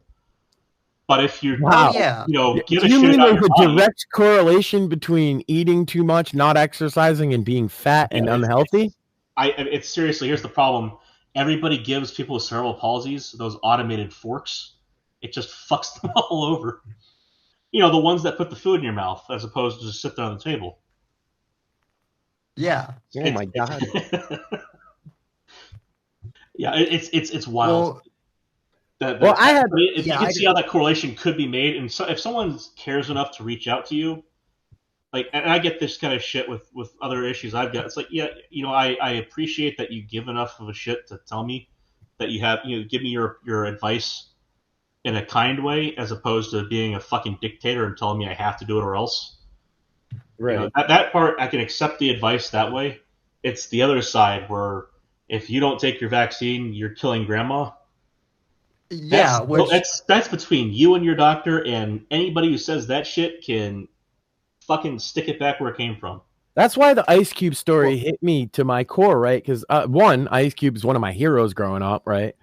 Because I'm a fucking street kid, and then two, like the way they did him dirty, doxing his like medical choice like that. I'm like, are you fucking? Is that where we're at?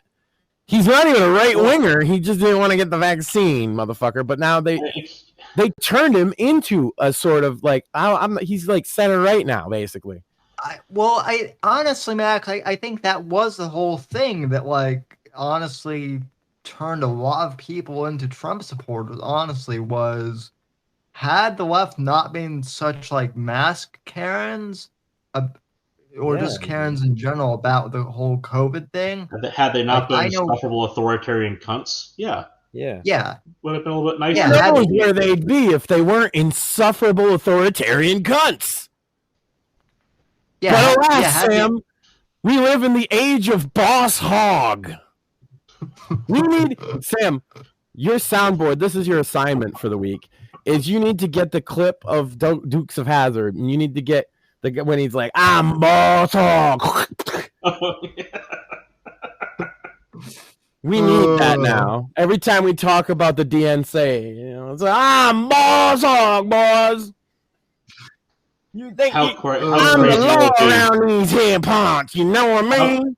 How crazy will it be if his metabolism fucking flatlines in a couple years, and he fills out a fucking Boss Hogg outfit? Oh no, it'd be great. And he's still fucking leading the DNC. And he's fanning himself with his paperwork. He'll get himself a fucking bullwhip and wonder where his servants are. It's just gonna. I'm gonna get them damn Trump boys. He's gonna full on fucking 19th century Democrat, isn't he? Damn MAGA boys driving around here. Who's gonna take care of my fields?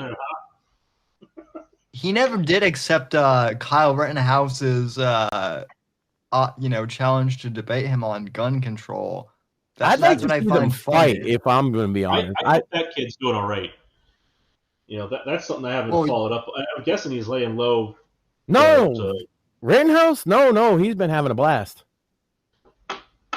He's been chilling. I haven't been seeing him in headlines. What I mean is, I'm guessing he's like not going outside the norm of expectation at this point.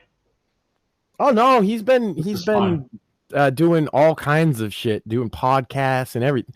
Yeah, he's been very out there. I'm hoping as he finally finds a way to get himself, educated. And I don't mean like, he needs to go to college to do it, but I hope that that's an environment he can exist in at some point. Even if he tried to go to a college, I guess, and it didn't work out. Basically, like I think twice, right? But I know he was working with the Trump team a couple months ago, so I'm sure he's got stuff going on. That's one of the things is the Trump University idea, or not Trump University, that was a failure, but like the idea of having a public. No, we're gonna call it Trump University 2, okay? Electric Boogaloo. There we go. But the idea of having like an online resource curated by the government as an aid, like I think that would be an excellent teaching aid to have a pooled set of resources instead of having to pay $600 for a textbook. If you could just go to a fucking government website and say, look, here's Thermo 101, go for it. If you and have it so that you don't need to be fucking college registered in order to read that shit. Right. I gotta tell you, I self-taught the vast majority of the shit that I know years before I got to it in any college class, any high school class, any middle school class, etc. Well, I was doing fucking algebra. I was doing advanced algebra in like 4th grade. That's the thing is if you're that kind of person. Available, But you see, the reason I had the resources available is because my older brother is 7.5 years older than me. So I was fucking with him by correcting his ass when he was doing his AP exam reviews. Like, and this, I still give him shit for this to this day. But I used to take his textbooks and I could go read them. If you're that was interesting to me. Even moderately an autodidact, the internet is just such a revelation for like any autodidact of our age has it over every people's that come before us, right? Because you've now got the library of fucking Alexandria at your fingertips, essentially. Well, I was on the internet in 92, 93. Like, that's when I started on. I was like 6. And I was able to talk to the people who were making the fucking internet at the time. The reason I got into programming at that age was because I was able to go into a BBS. That's a bulletin board system. Yeah. That's like 4chan without pictures. Imagine that. Yeah. It's you had the ASCII. Well, yeah. The ASCII art was awesome. There are people who have no idea that that's an acronym. You just search up ASCII. Probably that's ASCII art is art. ASCII, not ASSKEY. Yeah. And anyway, but you could go and talk to these people, and because the internet wasn't like the normie-verse it is now, they just assume that you're just a guy on the internet, that you're one of them. Basically, you say, how do you do this stuff, and they'll tell you. It was at one time. It was a small club. Yeah. I remember IP Connect and Direct Connect. There was a way to play Doom 95 over IP, Direct IP, and it sucked ass, but it was functional enough to get 2 or 3 people playing the same game. It was really cool. My favorite multiplayer over fucking dial-up was Turok 2: Seeds of Evil. Yes, that was 98. I love the Turok series. Oh yeah, and see people and they're on Steam, by the way. Because people played it on N64, right? But yeah, I played it on PC, and I was like, "Oh my god!" Shit. Turok I got it on is PC. a revelation. I got it on PC. I never played the multiplayer on PC, but I remember playing Turok 1 through 4, and they're on Steam. Sarge, if you remember him, Sarge pointed me to it. Years ago. Yeah, just being able to get on there and fiddle around with that, and you can plug an Xbox controller in and just have at it. It's fucking awesome. I bet. But but one of the things with the autodidact thing is you need to know how to search, and right. And because the information is all disparate, it's difficult if you're an autodidact and you don't know how to search. That's a lesson you have to learn on your own, and you don't really get good at that instantly if you haven't spent time just looking for random shit and then having to look through obscure searches to get to it. And if you now get page 10 on Google, you're not really doing well. I was going to say it's flipped a little bit because the algorithm works against you in a lot of ways if you're introducing yourself. It really does. You have to be specific, and the Google foo part of it is kind of a thing. But yeah, the whole just having a centralized. I don't like centralization because it doesn't scale well. But in this case, the corpus of knowledge, the scale up is to have a program where you reimburse people for putting their time in to curate. Give them a fucking federal grant at a university. Say, look, if you contribute this many hours per week to getting this thing up to speed in a way that we can get accrediting organization to accredit it as a specific type of resource that is qualified for use in an accredited program at a university, then we'll compensate you for that time. That is I think that if we're going to have anything to do with the Department of Education, getting that off the ground would be what we use it for. Well, I mean, at this point, it's kind of unsalvageable. You should just do it in executive order separately and have legislation follow through.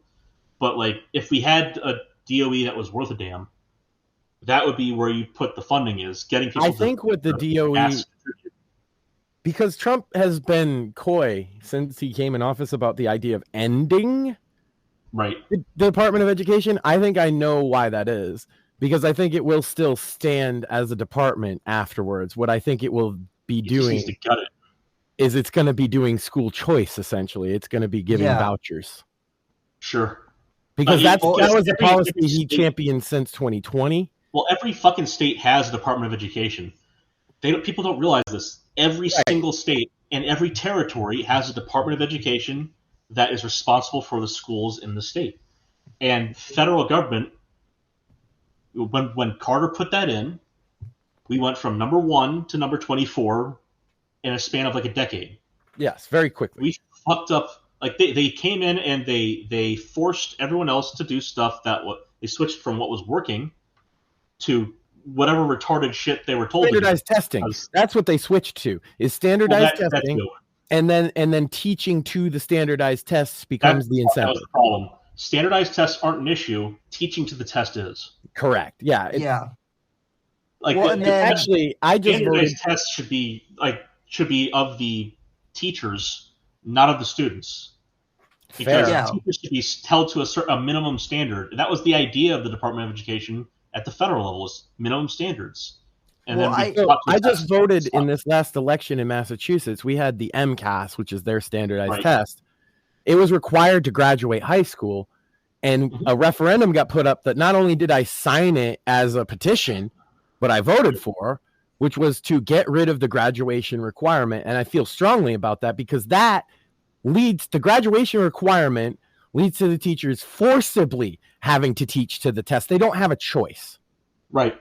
Well, I think that like the way it should be steered, and I know it's the original thought, and that's, thoughts are great and all, but the practice matters. Yeah. The original thought was that you pair this along on the side as a way of measuring success versus creating success. Exactly. And I think part of the issue as well is that, the problem is standardized testing to get into a college is not a bad thing. Correct. Yeah, I'm not opposed to the concept of a standardized test entirely, but the graduation requirement, funny thing is, I was the last of age. So when I graduated as a senior, was the last year you did not have to pass the test to graduate. So same here in New York State for me. Yeah, and it's like I've watched the degradation of the system right down to now with my son in it, and I see them already in elementary school teaching only and solely to this test. So of course I voted against it. It's insane.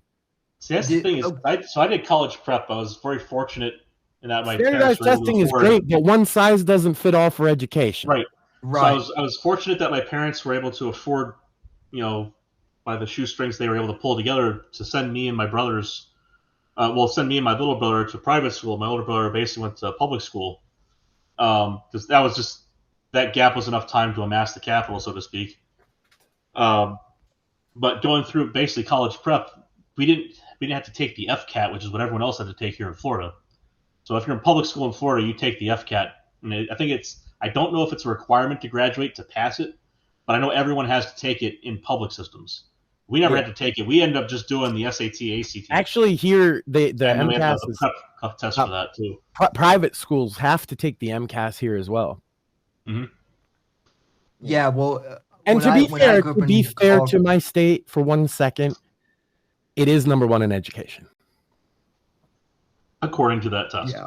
Yeah, according to that test and those results, and that we just eliminated the test requirement.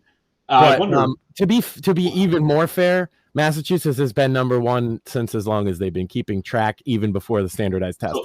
So I wonder what the correlation is between the test record they have and the SAT performance and ACT performance. That would be the most interesting metric, wouldn't it? Right, because that's a national standard that they'd have to compete against versus an in-state standard.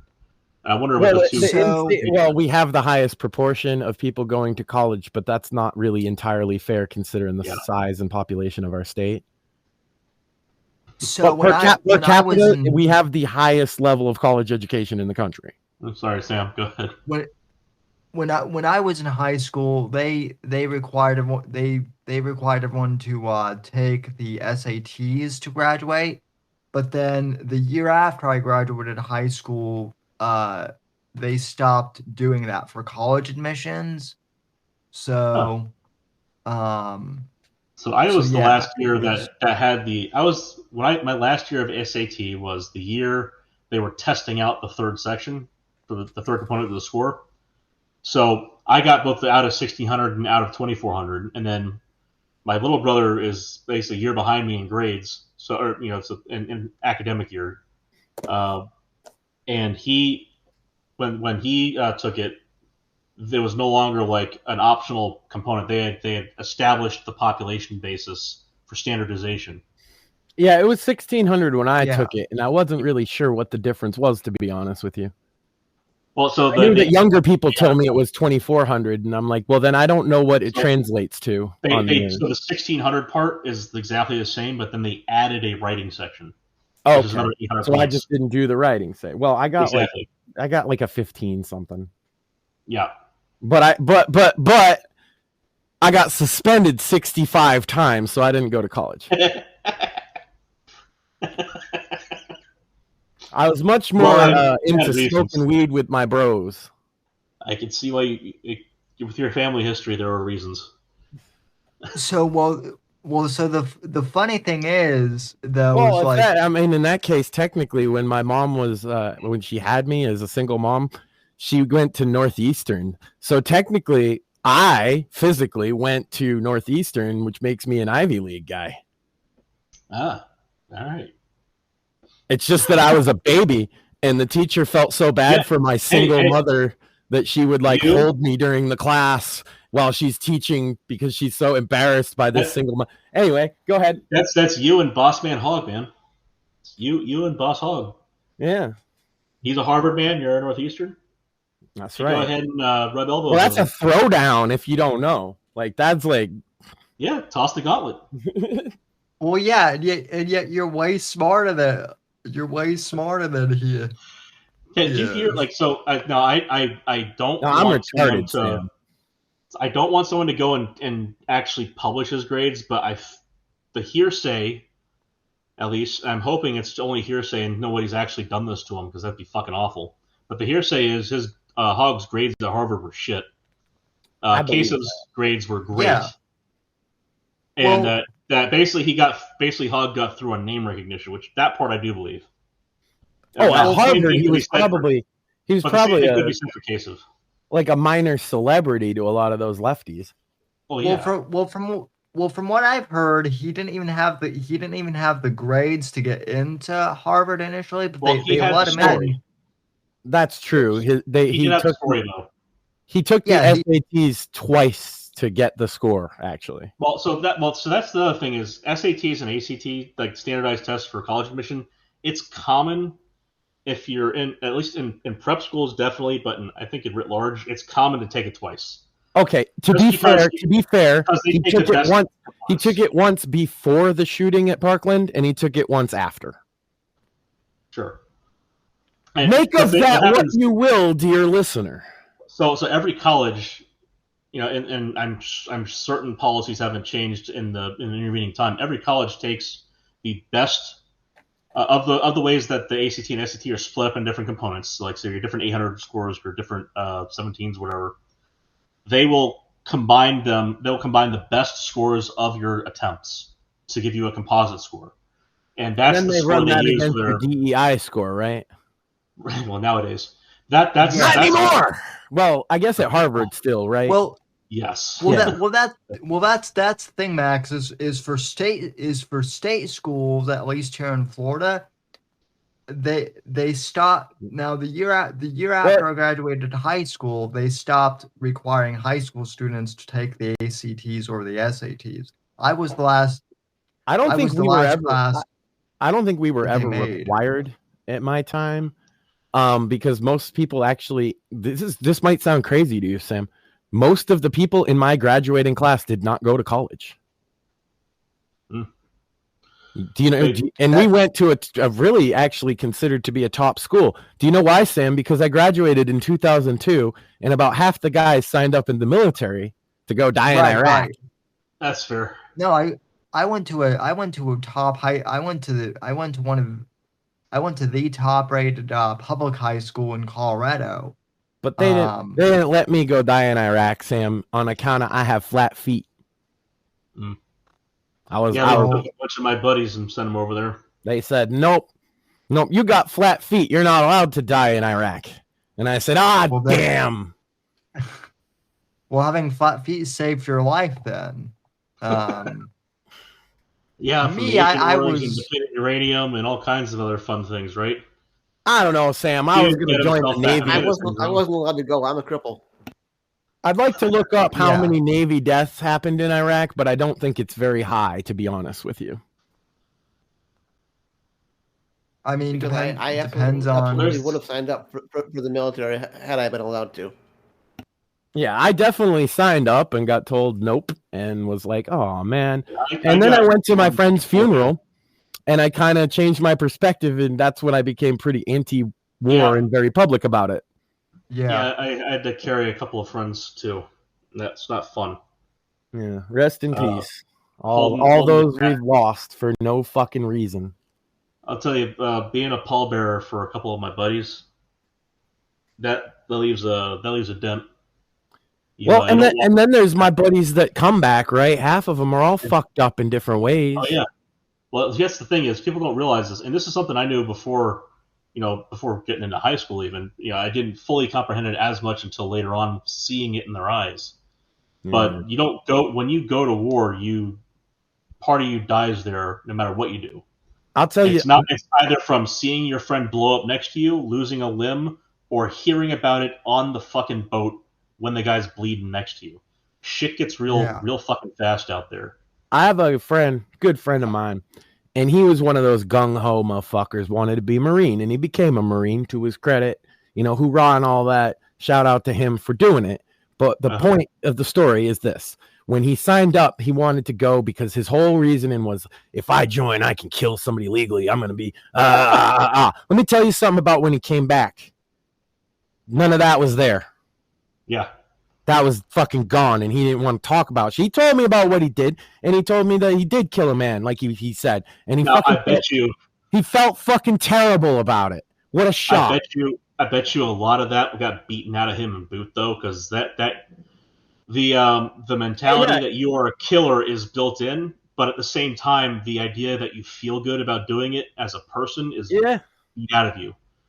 Yeah, well, that's what I figured. That's what I figured would happen. But what I didn't fully expect was for him to come back so vastly different about what he had done, and so against the war. By the way, yeah, that's the thing is they go in knowing they're going to defend the people and the Constitution, and if that willingness to do the dirty work for us gets squandered with bad decisions, it pisses soldiers off. He said he was fighting. He said he was fighting for opium cartels, and it makes him sick.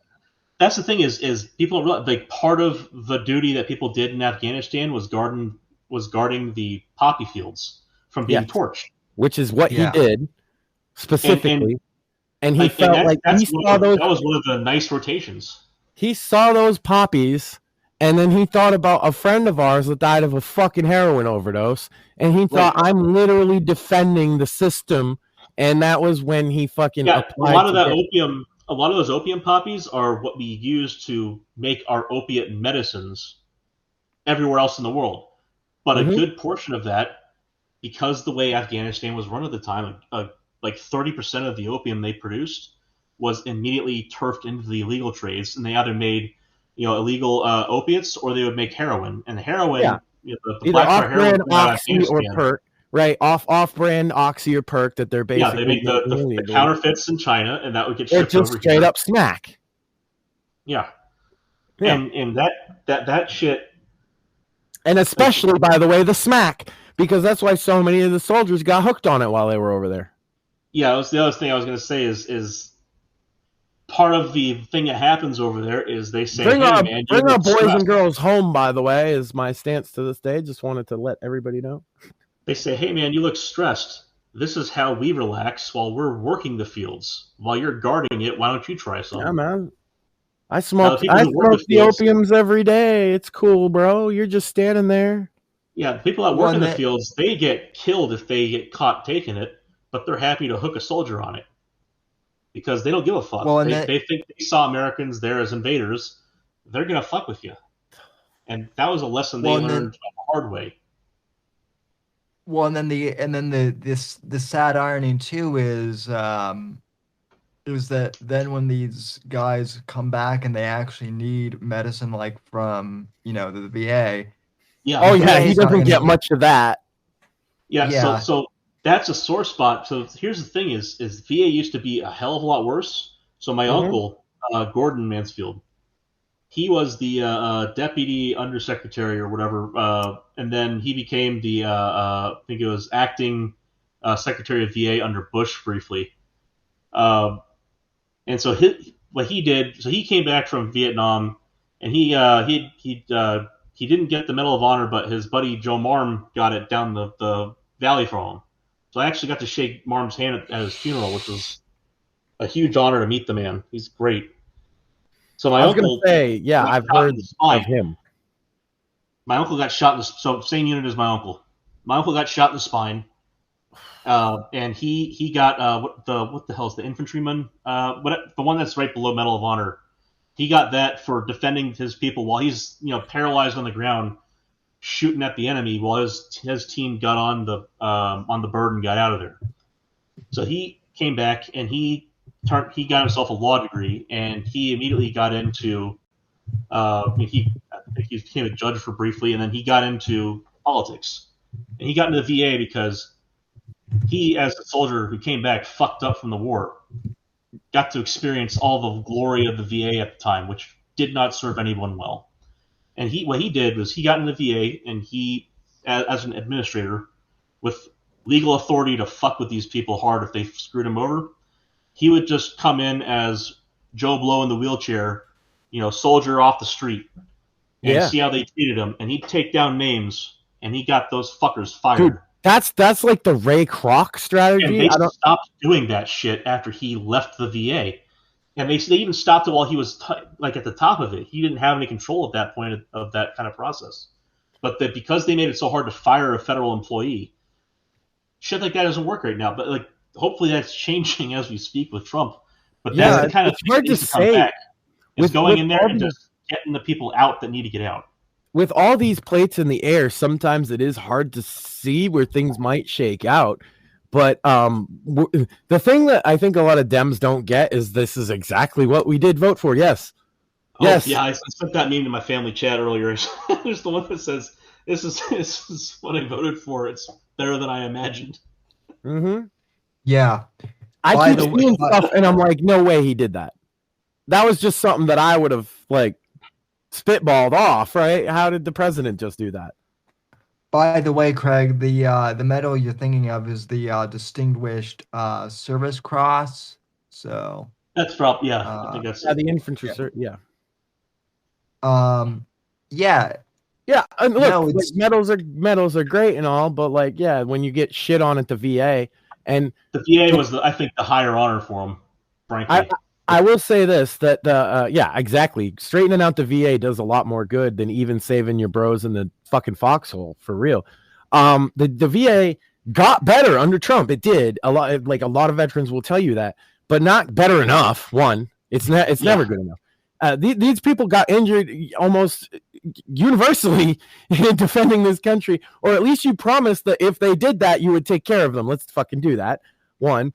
I don't like seeing homeless vets. I've known many homeless vets in my day because I'm not too fucking proud to say that I drank with bums on occasion. And bums they may be, but they fought for this fucking country. And the reason that they're out there usually is because they can't get proper fucking psychiatric care. Now, they'll tell you that. It's not even like, oh, I don't have any problems. They're like, yeah, I just can't get any fucking psych care at all. Yeah. Yeah, the sad thing is that there's a bunch of them that are impersonators, but the quickest way to get through that is to say, what was your MOS? Past that hurdle, and either you have a really good actor or you finally found a vet. And the ones on the street that are having their issues, it's disgusting that we chose to pay not just for housing, but for basically fucking everything for a bunch of people who are not supposed to be here, period, and left them on the street. And so I get that some of them at this point, especially given the psychiatric issues and drug issues and time already spent on the street, so that's where they're used to. the big change of someone showing up with a seemingly too good to be true handout, saying, "Hey, look, man, we're going to get you cleaned up and we'll get you in a setting." Yeah, where a lot of them will be scared to be of a it. man again. Like that's already going to be a hurdle to get over. But if you're not funding that instead, that's disgusting. But it can start at the goddamn VA with a lot of those guys, right? Because if you get, absolutely. Like I'm saying is, I find the biggest complaint I've ever heard from veterans is not being able to get psychiatric care, and it's basically because they're like, well, fuck you, PTSD, you don't actually have that, and they're like, I fought in a war, can I just talk to the They're trying not to waste. That's the fuck the thing is. They would tell you with a straight face, we are trying to eliminate waste and fraud. Mm-hmm. And this is how we're reducing it with these kinds of hard questions, etc. Say, well, look, all right, you got this guy's serial number and his biographics. You know this guy from nuts to eyebrows. This is the person on paper.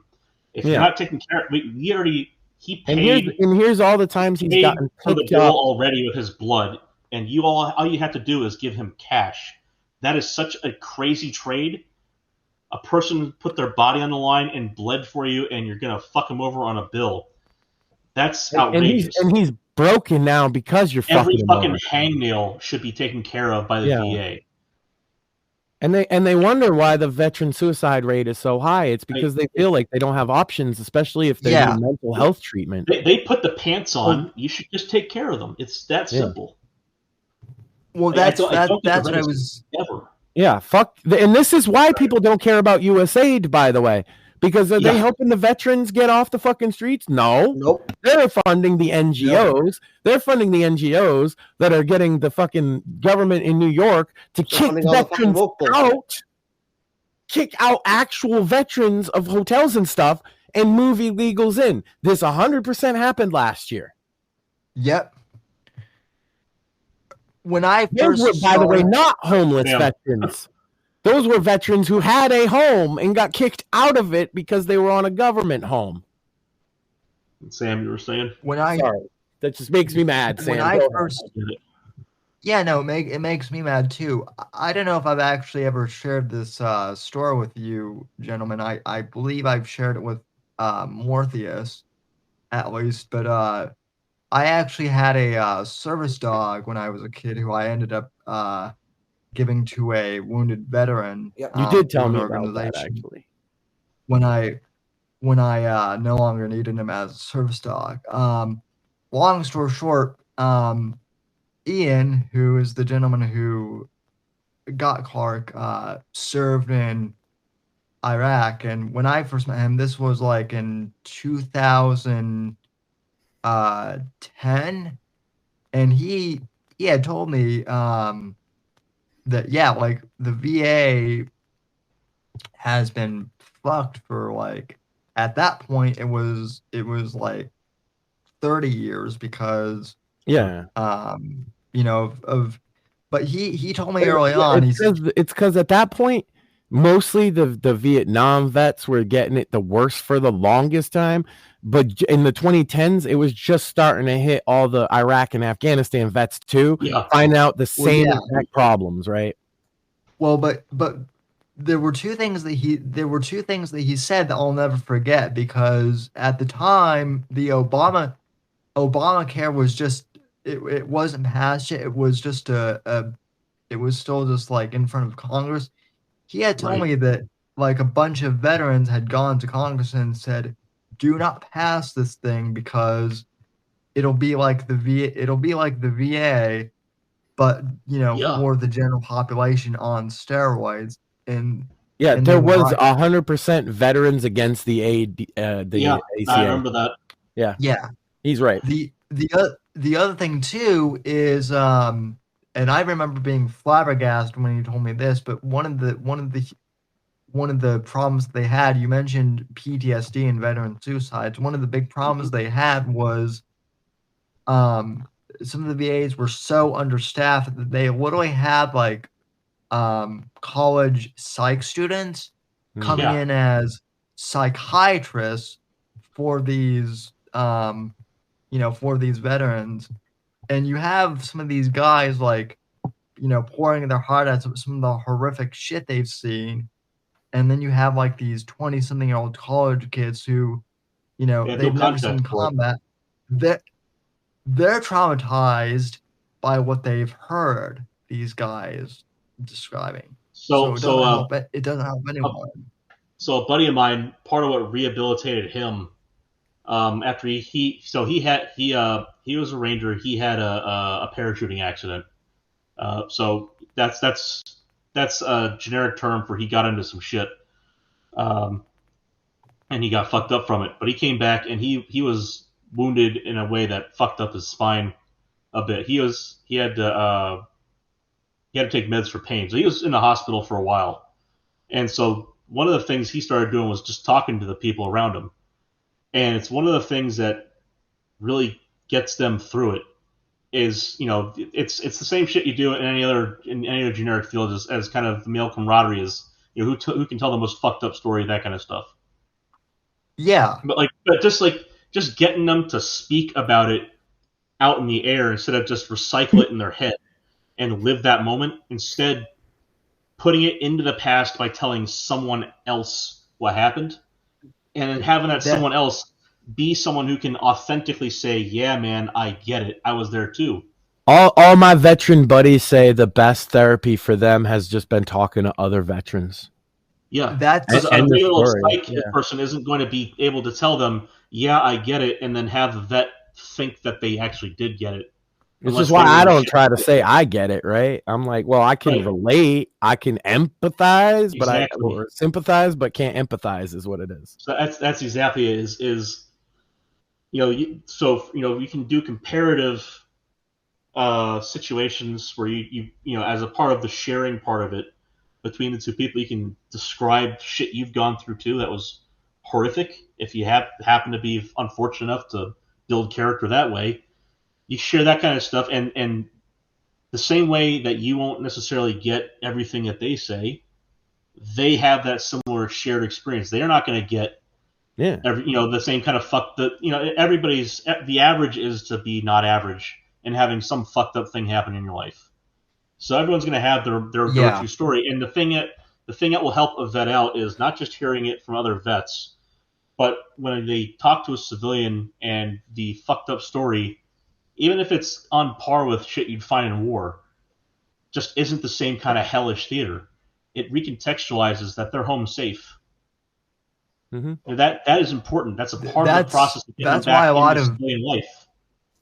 One of the things that that's the reason why I get so pissed off at the COVID nursing home situation up here in New York is because in my early 20s I had to be in nursing home for probably 6 to 9 months for surgery and whatnot, and I would just sit and chill with these old Italian veterans, and we would just trade stories about what they'd gone through in the military, and I would tell them. I'm sure it was dope for them to talk to a younger guy about it, right? Yeah, and I would just sit under their learning tree and just soak it all in. Yeah, Well, that's why I think like Steve and a lot of the other authors I've had on who were actually like legit special forces guy, like a lot of them have told me that that's why they started writing was to. Even if they were writing fiction, it was to give them like an outlet to. That's why that helps. Like a hobby or an outlet absolutely helps. I would say universally for everybody. Oh yeah, well, it's not just a hobby; it's having someone to initiate getting into a hobby with them. Yeah, and they're there was this one it's an older Italian gentleman. It got to the point where him and I would meet like once a month, and we would take turns ordering an anchovy pizza, and we would just split it while he was telling stories. Cool. Yeah, that's awesome. I had not a veteran, but one of my favorite dudes was a guy we called the Captain. He worked at a company I used to work at, the clean room company I was talking about, and he was from Cambodia. And he would regale us with stories of fucking the Khmer Rouge and ritual cannibalism, and Well, okay, he said like they because they got so poor, they kind of like developed the eat your family members when they pass strategy. Yeah. Yeah, which is true. I looked into it. Tell you that human tastes like sweet pork. That's Yeah, well, he said specifically that the palms were considered the tastiest bit. Wow. And that the person that was closest would generally get the palms. Now, I don't know if he was fucking with us, to be honest with you, but there are definitely reports under the Khmer Rouge of things like that. And he would just tell us all these crazy stories about why he hates communism and why he fled that shithole to come here. Mm-hmm. Great times, man. Shout out to all the fucking people don't even know, like, Cambodians in this country are here because they fled communism, and I don't have any problem with that. Yeah, they're like Cubans here. Yeah, exactly. Hate it. Yeah, all the Cubans here. That's why they always get so like.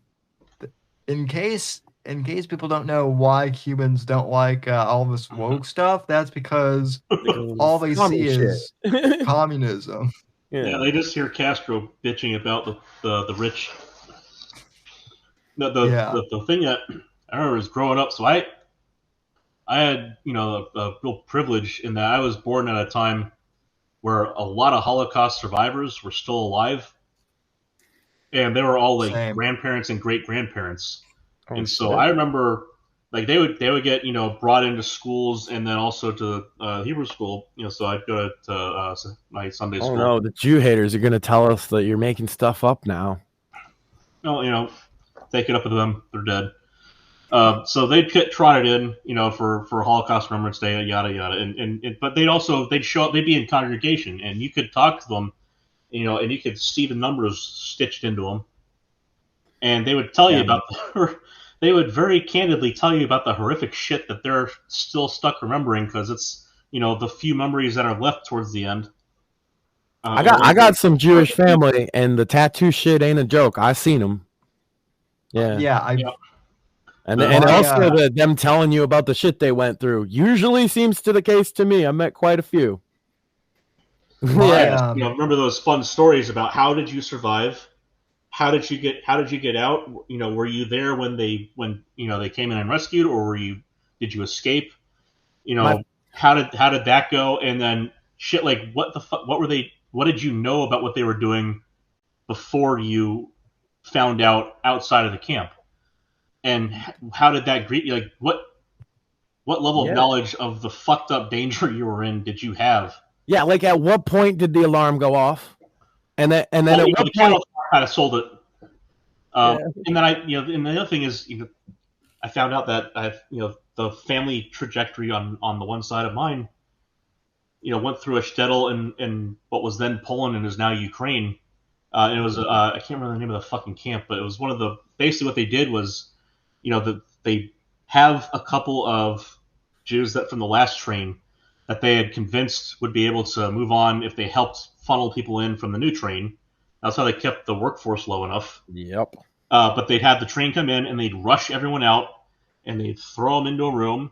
And they had a big ass diesel engine there that they ran and they pumped the exhaust into one of the three of the different rooms. So they'd rotate them out so they could have a couple Jews clear out the dead bodies into the big pit.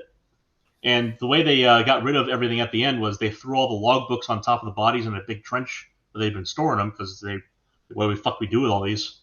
They poured fuel oil in there and they just lit the fucker on fire. They found out about all the bodies by finding a several inches thick, deep layer of bone and ash. Yeah, bone fragments, I would imagine. And it was a very long trench. It looked like they cleared out they cleared out a path for a telephone pole, for power wires to come in. They just dug out the ground underneath it and they filled that up with bodies.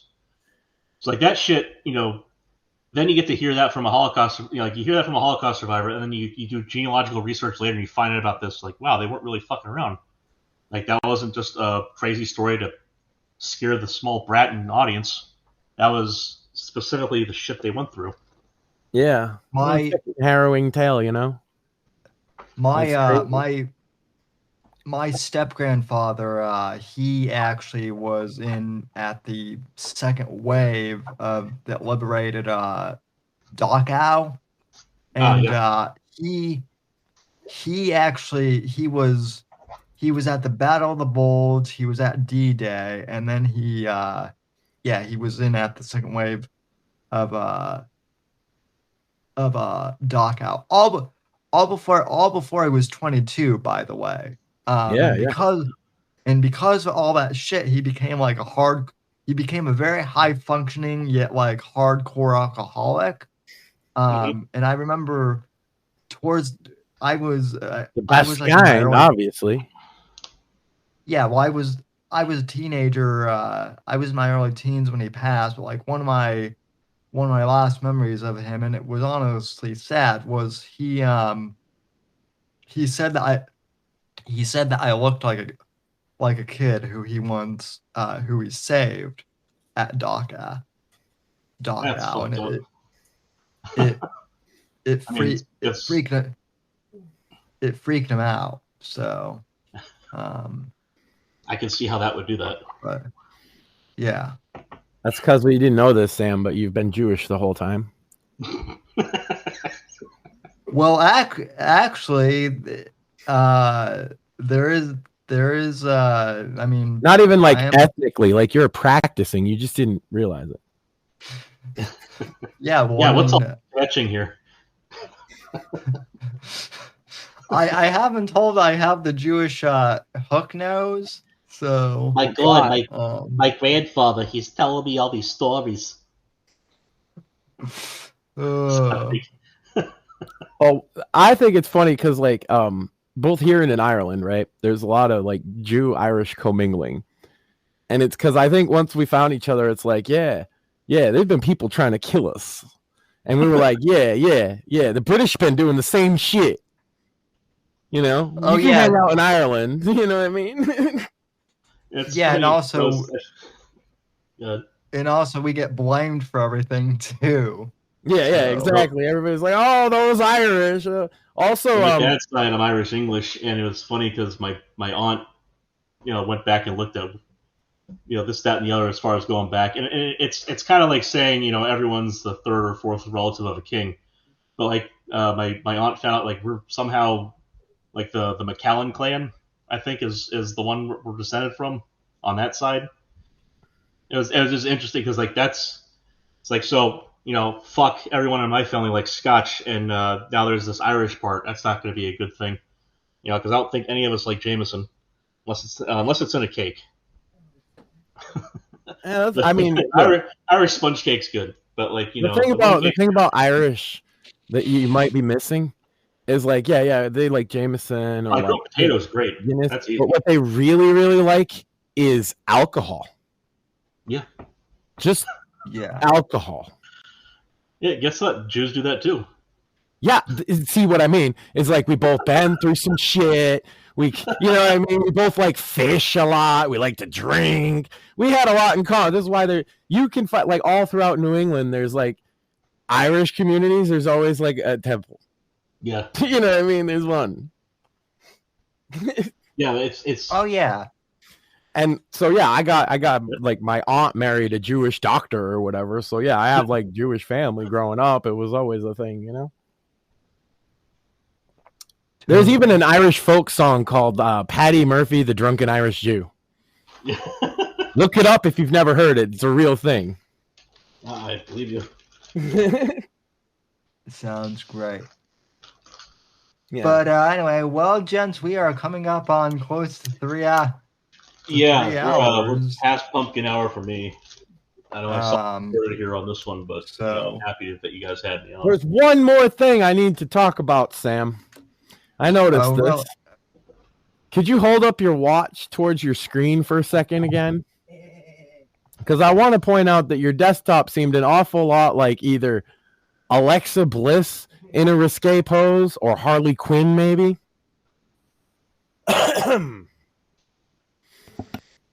No, what?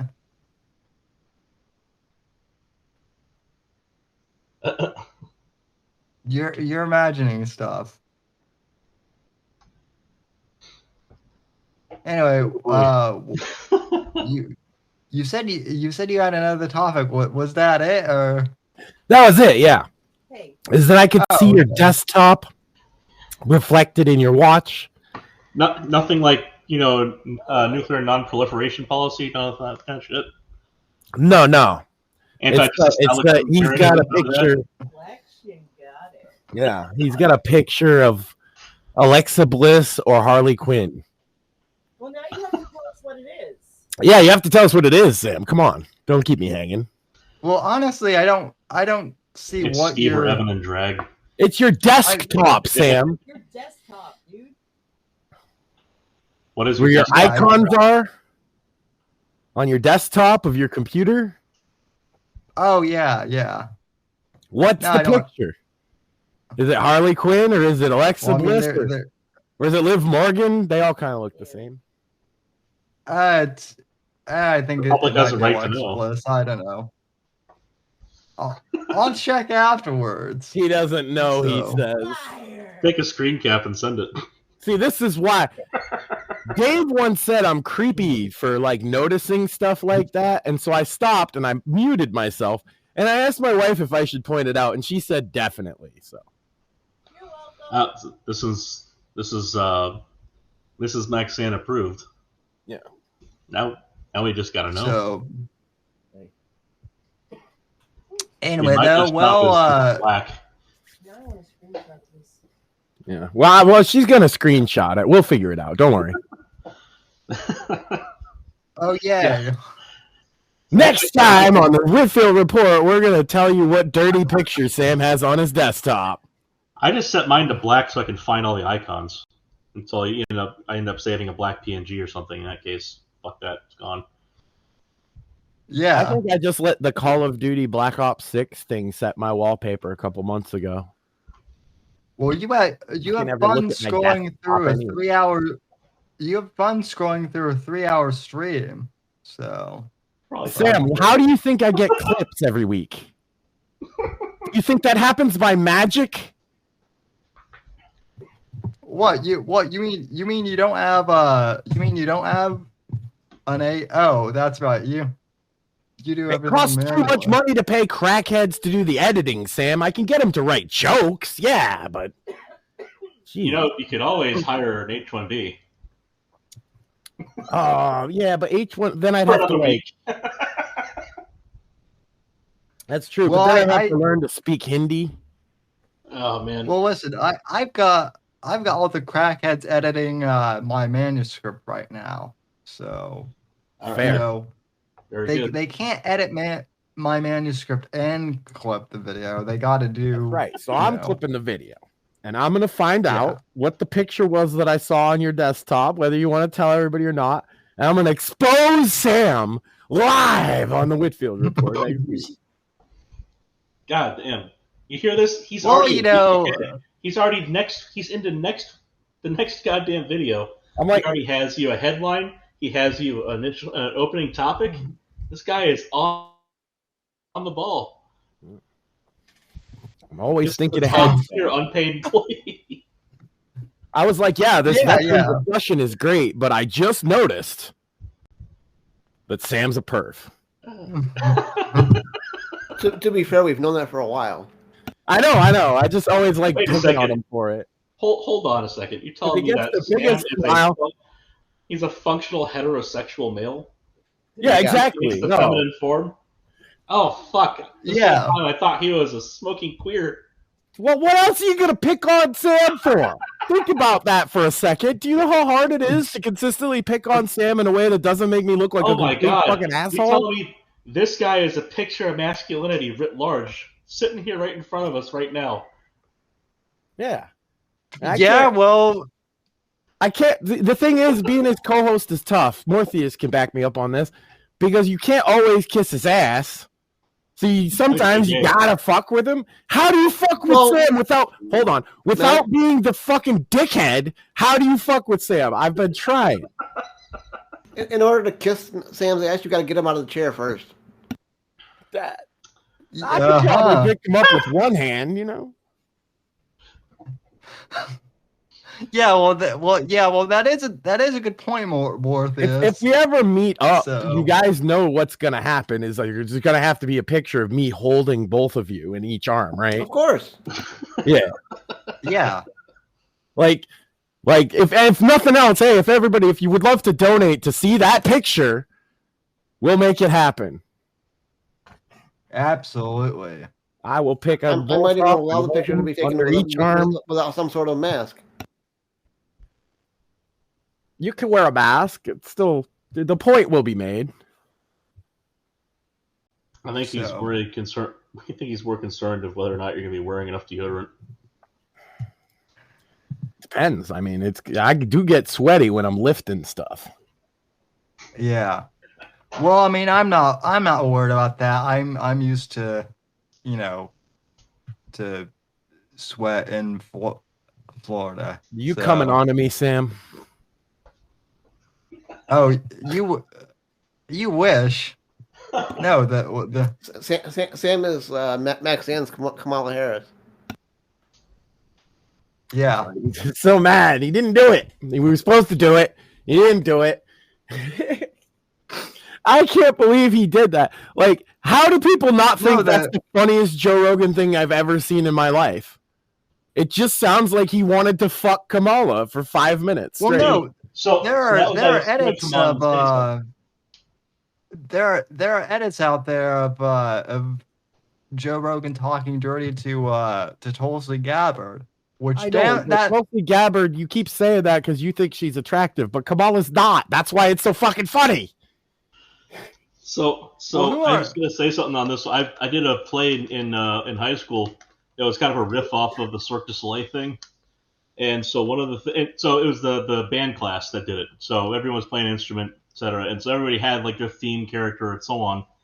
And there was this one girl who was her character involved swinging from a pole that was on a cart that was walked out to the front of the stage to introduce her character.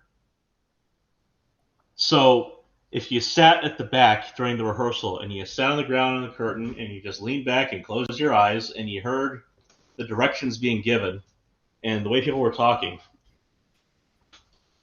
it involved her having to grab a pole, and it sounded like they were giving fucking porn directions. It was fucking funny as hell. And the whole Joe Rogan thing, no different. It straight up sounds like he's sitting there negotiating, like, where the fuck is the pimp? I wanted to do it. She was into it, then she wasn't into it, and I was like, what the fuck, girl? Yeah. Yeah, it's not like Joe Rogan was just bitter he didn't get laid.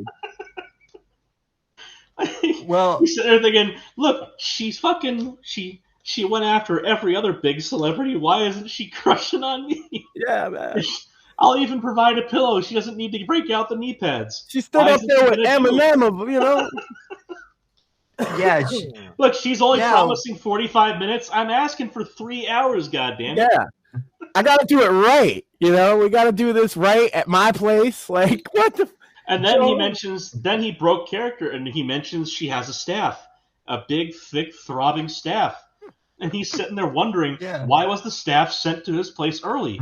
Is it really that long? You need a stenographer. What is the stenographer going to do?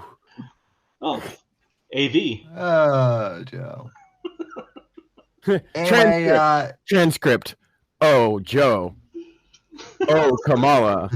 Oh, fuck yes. If you read the transcript of the interview that was just released today, ooh, lad, it's not a whole lot more complicated than that. Anyway, you can catch Craig on the Fake Untitled podcast along with Evan and Steve, who I suppose we should invite Steve on the podcast at some point since we I've been saying that since before we had Craig. Complete the collection. I know, but everyone knows that I'm Team Craig. I just love how wound, like, nobody gets him as wound up as Steve does, though. Like, in the whole world, I think it's quite obvious. Like, that's the whole fucking fun of the show for me. It is the little nitpicks, like, and God bless him, he's right to bring shit up like this. when I say something about masks and I specifically mean or I specify exactly which ones I'm talking about, and he says, yeah, but, and then he puts in the categorical claim. Like, well, motherfucker, that's not what I was talking about, but yeah, you're right. Yeah, I know. We make a serious effort amidst all of our fucking dick jokes to actually, to have a common basis of fact from which we can have differing opinions. Yeah. And if you don't have the ability to admit fucking objective reality, then what the hell are you doing? You're just screaming at each other. Oh yeah. And see here, yeah, it's great. I just say whatever bullshit comes into my head, and Sam is like, "Oh no, he's doing it again," and that's what we provide as a basis. Totally. And then sometimes he either leans into my joke or quickly tries to correct me, which is my favorite response. Is when he's like, actually, that's probably not exactly true. And I'm like, yeah, no, obviously, everybody knows that. You guys need an Evan. You need a Tard Wrangler. Mortheous. No, that's the beauty of it. Is Sam is the Tard Wrangler. He's just not good at that job.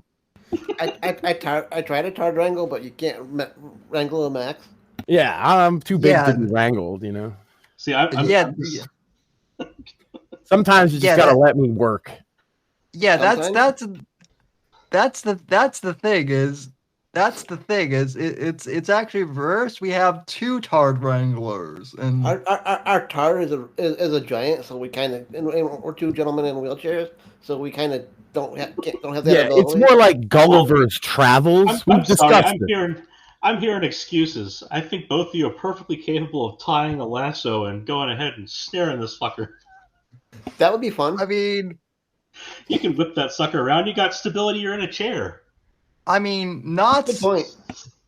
My hands aren't as gnarled or crippled as some other people's with cerebral palsy, but but tying knots and it's a wonder I made Eagle. I'm not talking about shoestring. I'm talking about get yourself a big rope, one the get us a fucking lasso and fucking lasso the Tard. Getting some shipping lines. Get those mooring cables. This is what I mean by it's like Gulliver's Travels, I just got the little people tying me down. I'm just like, okay, I guess I should let them, right? Okay, well, to be fair, we like to make the little people mad. To be fair, we're not little people, Max. We're just sitting down all the time. Yeah, no, everybody's little people to me. That's why I hate that they mean dwarfs now, because that's not fair. Yeah, it really isn't. Yeah, I know what a dwarf is. I've had friends that were dwarfs. It's always funny when you get a giant and a dwarf. It's an automatic comedy duo. Just like two cripples and a giant, apparently. Facts. Wait, let's see. I'm like 6'1". Well, I'm 6 3/4. I'm 6'1". Well, I mean, isn't that giant in Jewish metrics? Probably. I'm certainly above average. I'm gonna call that coming from the Irish English side. Probably. I'm one of those pyramid. Yeah, I'd say call it on the Jew side. That's where you could be the rarity. It's I just got those good Jew genetics. I don't know about you. Well, I'm telling you, I'm one of those guys. I'm one of the pyramid builders, motherfucker. That's right. I will give. I heard that they were also trained killers, but I will give Steve credit on this though. He did make a comment on this week's Fake Untitled podcast. I absolutely agree with, which is that hardcore grifter conservatives like Steven Crowder, namely, are kids television for conservatives. Yeah. I agree, because I absolutely am fascinated with his show whenever I end up accidentally watching it, because it is funny, it's entertaining. Well, what does that make? It has the Melanie Mac and them people like Nick Jr. Oh, they're fucking God. Yes. No, they're the Veggie Tales. Yeah. Oh. Hold on. No, Veggie Tales has some redeeming quality. Well, that Okay, still fine, just Blue's Clues. well, that still just makes Melanie Mac a hoe. I don't know. That was obvious. We all knew that. You know, I wasn't gonna be like outwardly negatively disparaging towards her until Oh, you came on the wrong show. Until she decided that she was gonna be the arbiter of what the difference between sexy and porn was. Well, don't you know she discovered Christianity last week, and she has to tell everybody all about it? Yeah, that's the other thing is all of her fucking followers. The moment she discovered Christianity, which is whenever the fuck they feel like, that's the moment from which you can start quoting her. She also like, okay, it's well, weird. I have a panoply of weird. quotes She from discovered her. two things at the same time, and I have a problem with this. I've talked about this a little bit. Is that she discovered Christianity and that she wanted to be a goth chick because she used to dress different than she does now. I'm aware. And that is basically, my wife has a problem with this because that's basically like wearing her as a costume. Because she's a Christian goth chick from like the 90s, you know what I mean? The funniest thing is the way that her affectation. I could be accused of being juvenile. She's a year older than me. The fuck I know, is she doing? pretends to be 15 or whatever. She's not in her fucking early 20s. I know that Forever 21 is a fun store to visit, but you're not. You're fucking 40, lady. She doesn't have a nose. She just has two slits where her nose should be. Huh. I guess that makes her an anime character then. I think that's what she's going for.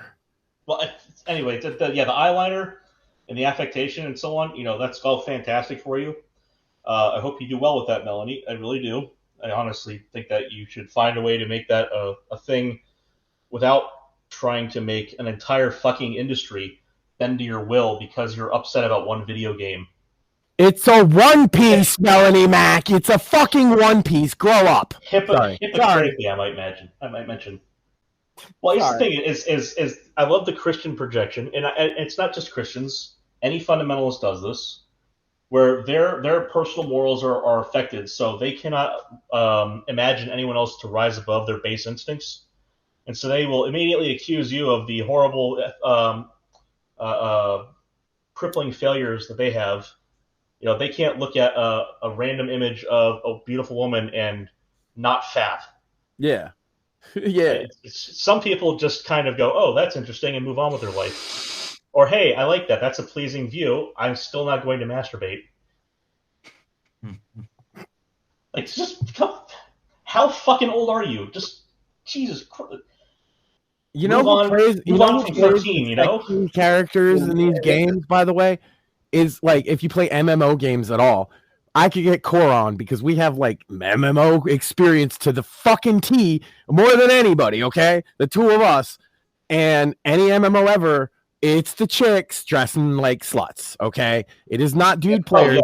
It's the chicks in MMOs, as opposed to other genres, the player base is more generally like evenly split between men and women. Yeah, it's about 60-40. Yeah, whereas other games are usually like 80-20. All the free-to-play MMOs are generally going to be 60-40, 50-50. And even the subscription ones like WoW is actually closer to 50-50 these days. WoW is way mainstream. That one, yeah, I easily see that being generally reflective of the population. And Final Fantasy 14, there's a big one. I mean, Core plays that. I played that, right? And yeah, it's the women have competitions, and you can talk to them. I once was a tank because there was this guild of call girls, I guess. They had a brothel at the Goldshire Inn, and guys would talk dirty to them and emote and pay them lots and lots of gold. And then they would pay me lots and lots of gold to tank dungeons for them so they could farm cosmetic items for their dress-ups. And they paid me shit tons of gold to the point that it paid my WoW subscription for like 2 years because simps pay them the equivalent of like $50 of real money in gold to talk dirty in WoW. Wow. God, that is sad. And then the whole time, here's where she has a point. Here's where Melanie finally has a point. We're taking fucking dungeons and shit the whole time. They're making fun of all the simps. You know what I mean? Like, these guys are fucking weird. I don't know why they're paying me all this money, but I'll say this further to her point. And I think this is a general one that everyone can agree with. It's that it is possible to have a pretty female, feminine character in a game without having it barely clothed. Facts. Fine. True. I agree. Can we have that and the barely clothed one and still not fap to either of them? Like, is it really that hard to? If people want to fap to it, I don't care. And that too. Who the fuck cares? Who cares? I am not. Now, when they're talking about like children being involved, okay, there's something to be said about class and age recognition, like of your audience. But then again, these games are also not generally going to be specific game she's talking about. Here's the thing: First Descendant is a game for they act like sex doesn't sell. Well, First Descendant is the game she was mainly bitching about, and it's a skin in that game, and the game is rated T for teen, and it's a one-piece bikini with kind of a thong. So any given fucking public pool, then. Yes, and that's my instant reaction was, I see way worse than that, if you call it worse, on any beach, and it's usually like middle-aged moms, dude. Like, what are you talking about? Yeah. It's like Melanie Mac age. Well, yeah, except they have kids. So it's fucking weird. Like, that's another thing. No, Melanie Mac's way too old to be out at the beach, guys. She would turn to dust. But it's one of those things where it's also a weird nuance, like that the difference between a bikini and underwear is how frilly it is. And oftentimes like about it. Yeah, true. And then of course it's, oh my god, you saw me in my underwear versus let's go, I'm ready, and all the clothes but the bikini are off. It's like, I get there's this privacy thing and it's all weird and I'm not gonna get it because I'm a guy and I'm just not gonna fucking get it. Yeah, Fine. But if they put a girl with a one piece in a video game, I wouldn't have even thought of it, except this hoe is screeching about it. Ah, you guys are evil! You're all going to hell! I'm like, bitch, you found the fucking Bible 2 weeks ago. Shut up. Yeah, and then she says jack shit about the barely clothed inverted triangle of a man next to the character. Yep. Yeah, and she says jack shit about the fact that she was wearing, percentage-wise, less clothes covering her skin in the video than the women in the fucking video she's yelling about. No, she generally wears like a tank top and then shorts, and that's fine. Don't care. No, it's fine. She just had more skin showing than what she was. That's the part that's annoying. Is why are you talking about the character showing more skin when you do the exact, like the way she speaks about this? It's like I expect her to be wearing a fucking letterbox burqa, or at least I expect her to have just the eyes visible. Fitting hoodie. Like, bitch, are you a fucking nun? No, then shut the fuck up. I mean, look, now, we're not all perfect, and she's perfectly capable of having criticisms while not strictly adhering to them. But some effort would be appreciated. Right. Well, also the thing about Timothy and women preaching at men and all that. Now, this is something I mentioned to other people before, and this is one of the reasons why converts are some of the most difficult people to deal with as a person who's religious. They tend to be the ones who read every fucking rule and get so hung up on that part as they're learning their new faith that they fail to recognize that part of the idea is for it to guide you as you live, not dictate how you live. Mm-hmm. And that's like the commandments are pretty straightforward, but the rest of it, it's not even like the Pirates of the Caribbean, more like guidelines, really bullshit. It's like, look, you are a follower of Jesus, just ask for forgiveness or whatever. I get you're supposed to start telling people. You're supposed to proselytize good morals. I get that part. You should also do that by demonstrating them.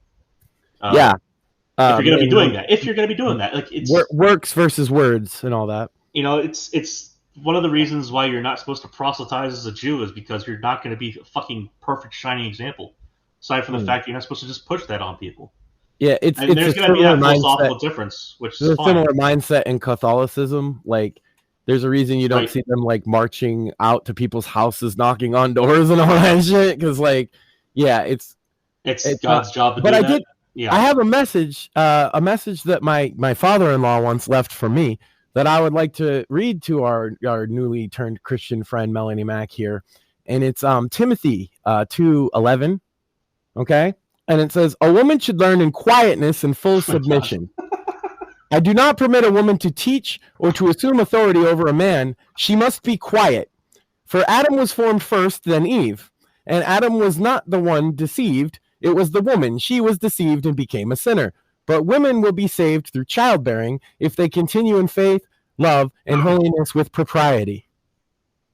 So just the food for thought, Melanie Mack, that you could probably find your salvation in childbearing. I have one further for her to do.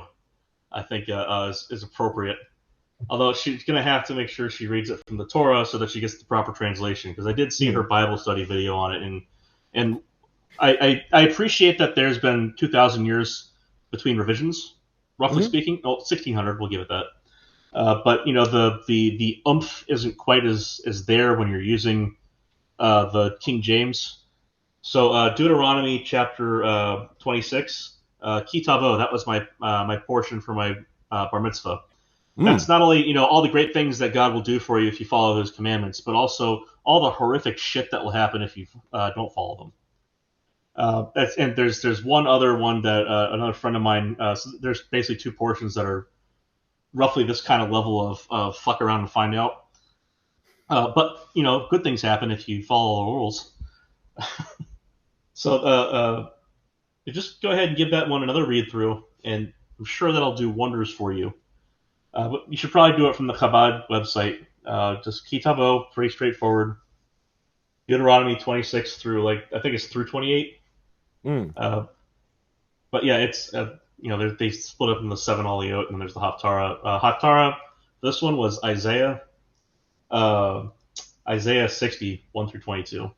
So read Isaiah chapter 60 as well. That way you can also see exactly how awesome things can be. There's light at the end of the tunnel after starting it off with everyone will be blessed, it'll be amazing, and then if you don't, then fuck you, your entire family lineage, all your animals, all your clothing, etc., etc.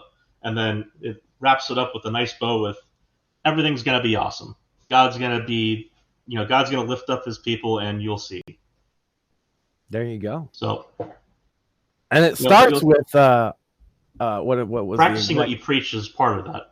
Yeah, well, it starts with learning in quietness and full submission to God. That part is just good. That's the divergence between the two. Is the Old Testament just kind of assumes women are going to be told their place, whereas the New Testament says, well, they need to learn their place. Right. Well, look, as I understand it, she's leaning more towards Catholic. Yeah, we take the old one pretty serious. Yep. And it's bigger, by the way, than the one a lot of Protestants read, because we include Maccabees. Oh, you have the Apocrypha. Exactly. Yeah, that's the thing they don't really immediately advertise is they got real choosy about which books they were going to keep from the old religion when they went to the new one. They kicked out, 16 of them, or however many it was? Something like that. I guess they weren't good enough because they told stories like, Esther and the saving of Jerusalem for Hanukkah, that kind of stuff. Yeah, I can't believe that always when I realized that in Protestant Bibles that's not in there, I was like, really? Yeah, see, that's the thing is I don't know which sects keep which parts of the Apocrypha. I just know that the Apocrypha most of them non-Catholic keep none of it. Well, there you go. The 7 books that all the Catholic Bibles have that they call the Apocrypha now. It used to not separate it as such for us, but it does now. Those 7 books are not in almost. Correct me if I'm wrong. Any Protestant out there that has an official their church's Bible that has that in there, I'd love to hear it, but I'm pretty sure it's exclusive to Catholics and maybe Episcopalians. I mean, the other thing is that they might learn that Shaitan does not mean Satan. Well, right. At least in their estimation, but it was. A great adversary versus the great adversary. Right. He's the guy saying, "Hey, wait a minute." That's what it's supposed to be. It's the guy who will not follow the commandments on purpose. That kind of person. Yeah. Just to show he's the example. Just to say, fuck the whole community. Yeah. The fact that snake was also the equivalent of calling someone a dickhead or an asshole or a bastard back in the day. So the metaphor of the Garden of Eden being that the snake is the evil asshole. The literalism running into poetry kind of issue there. But yeah, that's the part where a lot of converts start off as fundamentalists and they mellow out, and I'm hoping that she finds that within herself at some point. Yeah, me too. I say the Timothy Because she thing. doesn't need to invite this shit on top of her. If she can go ahead and I get there's a grift, but like she can mellow out to the point where she finds stability. I say the Timothy well thing on her journey. In all honesty, because I thought it'll make a funny clip, and I'm totally gonna clip it. But like, yeah, of course, I hope that she gets her fucking head out of her ass. That, like, you see this with people converting to any new thing, especially politics or religion. They go learn the simple rules. They go David Hogg style, like Hamas Hogg, all in, snuffing their snout in the fucking shit, right? And they are like, "Hey guys, I love this shit that I'm rolling around in." And you're all like, it's kind of like shit. The way you just said that, it sounded like you said Hamas Hog. It was pretty fucking funny. Hamas Hog would be great. Oh my God, that's it, Sam. We're going to have the Hamas Hog roast. Well, considering that, like, let's have a pig roast in honor of Muslims. That would be great. Considering that, like, a pig roast for Palestine, Sam. Come on, let's do it. Hell yeah. I'm all for it. Well, considering that, like, considering that Jews are now, like, colonialists somehow, and also somehow the best part of the pig roast for Palestine, Sam, is that both sides don't eat pork. Yes. No, I know that. I am the Jew who loves bacon. Well, there you go. I know that, but see, one side is not going to kill the other. Well, one side's not going to kill us for eating pork. That's a big distinction too. Yeah. That's what I was going to say. You can have as much pork as you want. Yeah, neither one side thinks it's unclean and they don't want to eat it. The other side thinks you should die for not following their religion. Right, yeah. And well, I make no apologies for picking a side in that, by the way. You see, that's one of the things I don't have. So I know that Bats was slightly averse at the whole conflict breaking out, and that he thought I might be a little more pushy about it. And I know there are Jews that are, especially stereotypically going down that road, but I don't find the need to do that because Ben Shapiro. Because the other side, if you will happily make a fantastic example of why they're shit. And there's no need for me to go further on that. It's just like I will say my piece as to how much I like them, and I don't. But I'm not going to require someone else to agree with me on that. That's an opinion, whatever. But when the other side decides to tell everyone they're not allowed to drink, they're not allowed to eat pork, also Allahu Akbar, we're going to kill you, and then they just proceed to bomb shit and drive over people, I really don't need to make my case that that's bad shit. How about you're not allowed to draw cartoons or we'll behead you? That hit me personally. Like, people are like, oh, Max, you're a little bit, Islamophobic. Yes, I do have, like, Muslim friends, though, and I have respect for certain Muslim people. But yes, on average, extreme Islam I find detestable. Yes, and there's a thing that people are exposed to a different kind of moderate here in the U.S. and in the West than the moderates they imagine exist in the Middle East. A Middle Eastern moderate Muslim just wants the extremist to kill you, whereas a moderate Muslim in the United States, writ large, they're just people. Yeah. But, and you find that there's that commingling where they refer to moderates in the U.S. and they mean the moderates in the Middle East, or they refer to moderates in the U.S. and they mean the moderates who are actually here. And that confusion is a problem because when you talk about, they say we got a survey of Muslims and moderates versus extremists, and we looked at what they agreed to from this mosque, and it turns out the mosque is probably moderate in the Middle East, but it's a fucking extremist one here. You're going to see everyone just agrees with the extremist position. Yeah. It's that kind of distinction, that nuance that needs a third label there somewhere. Well, and I've known Muslim Americans, right, that literally say there should be a reform. Like what happens is you find a lot of Muslims who are what we would call like a reformer or a moderate here are just heretics because they left Islam because they were trying to be moderate. Yeah. Outside the country, and they got here and they said, to hell with it. Christianity sounds better, or or Hinduism sounds better. Well, what I was going to say, Max, is it's interesting that you say that there are Muslims who want reform, because there are. But the thing of it is they now have, we got a billion to convince. Well, they now have a price on their head. They have a flata out on them, basically. They always do. I mean, you can even look back at what happened with Salman Rushdie, right? Yeah. I mean, this like I said, I mentioned. Whereas the guy who just got killed for burning Qurans. Sweden.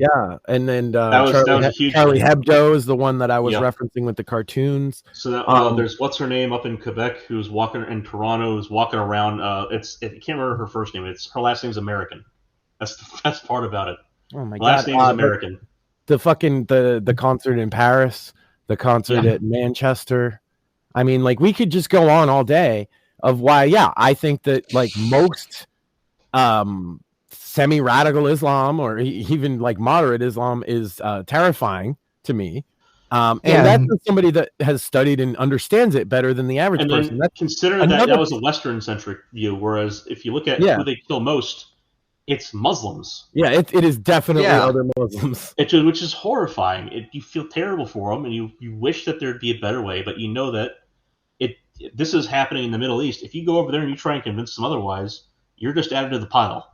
You're not going to get through that firewall. And the other thing is, I have been following Israel politics long enough to know that there's this thing happening that a lot of people don't realize for how many decades now, where they just shoot rockets. They just shoot rockets, and you happen to be going about your motherfucking day at your job or something, and the side of your building gets hit with a goddamn RPG. How long, as a people, are you supposed to just say, the fact that they put up with it over there, they have it really hard. Let them shoot rockets at us. The thing is, people will excuse it by saying they have the Iron Dome, they're not going to be affected. It's like, look, motherfucker, if somebody shoots at your house, are you supposed to just take it, or are you going to call the cops or go out and kill them? Right. It's not wrong if someone's firing rockets at you to fire a rocket back. It's not wrong to do that. Right. It sucks. It's not ideal. Obviously, human cooperation is better than fucking human fighting each other. But if we can't have a problem too, the civilian to militant death ratio being 1.9 or whatever instead of 7 or 8, which is what it is historically, is already kind of insane. Yeah. That kind of care has already been taken. One of the reasons, if you look at the UN, one of the reasons why Muslim countries have not absorbed into one caliphate yet is because having a new country gives you a new vote. If you look at the UN, there's 50-odd Muslim countries. They exercise that often. They have 22 surefire votes that they go with. That's the reason why they haven't just absorbed together into a caliphate, because last time that happened, we crushed it as the West. When it got to Vienna, we turned that shit around and we pounded the Ottoman Empire apart.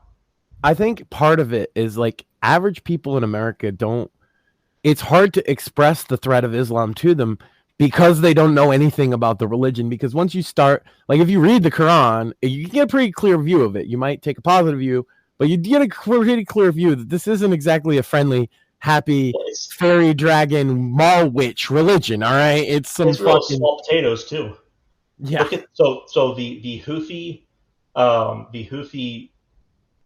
flag, their label, their banner is basically a shortened statement that is repeated by the mullahs in Iran, in Tehran, at the opening and closing of every assembly.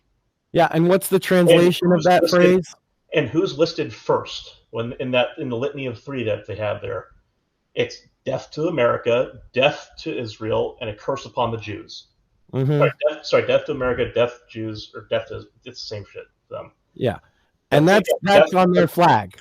So America, they call the great Satan. Israel is the little Satan.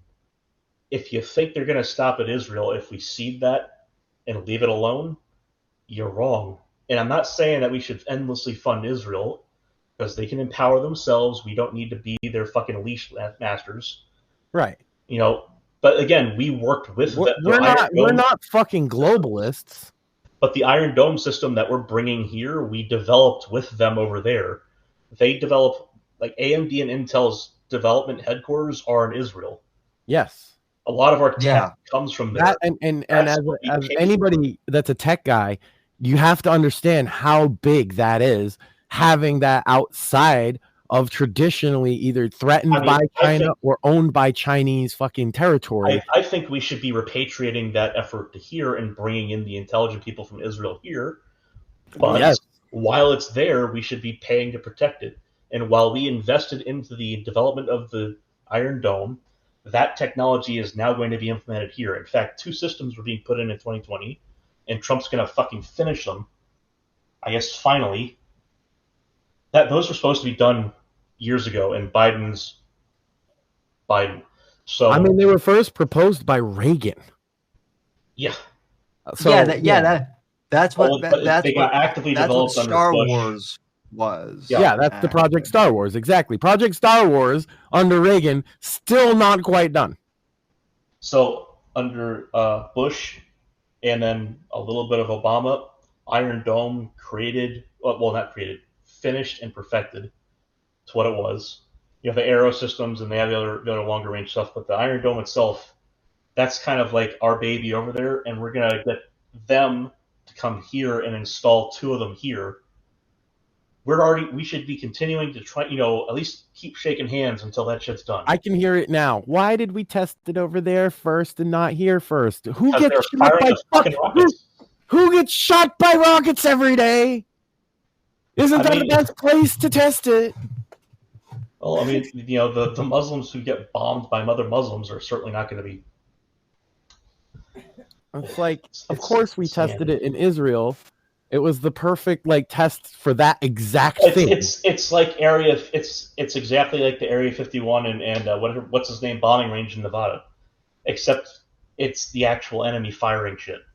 And what happens if it fails? Well, it's not Americans that get blown up. That's why it's a test in Israel. Not Americans. A lot of Americans live over there. I understand that, but literally, that's the kind of thinking process. Is you're going to.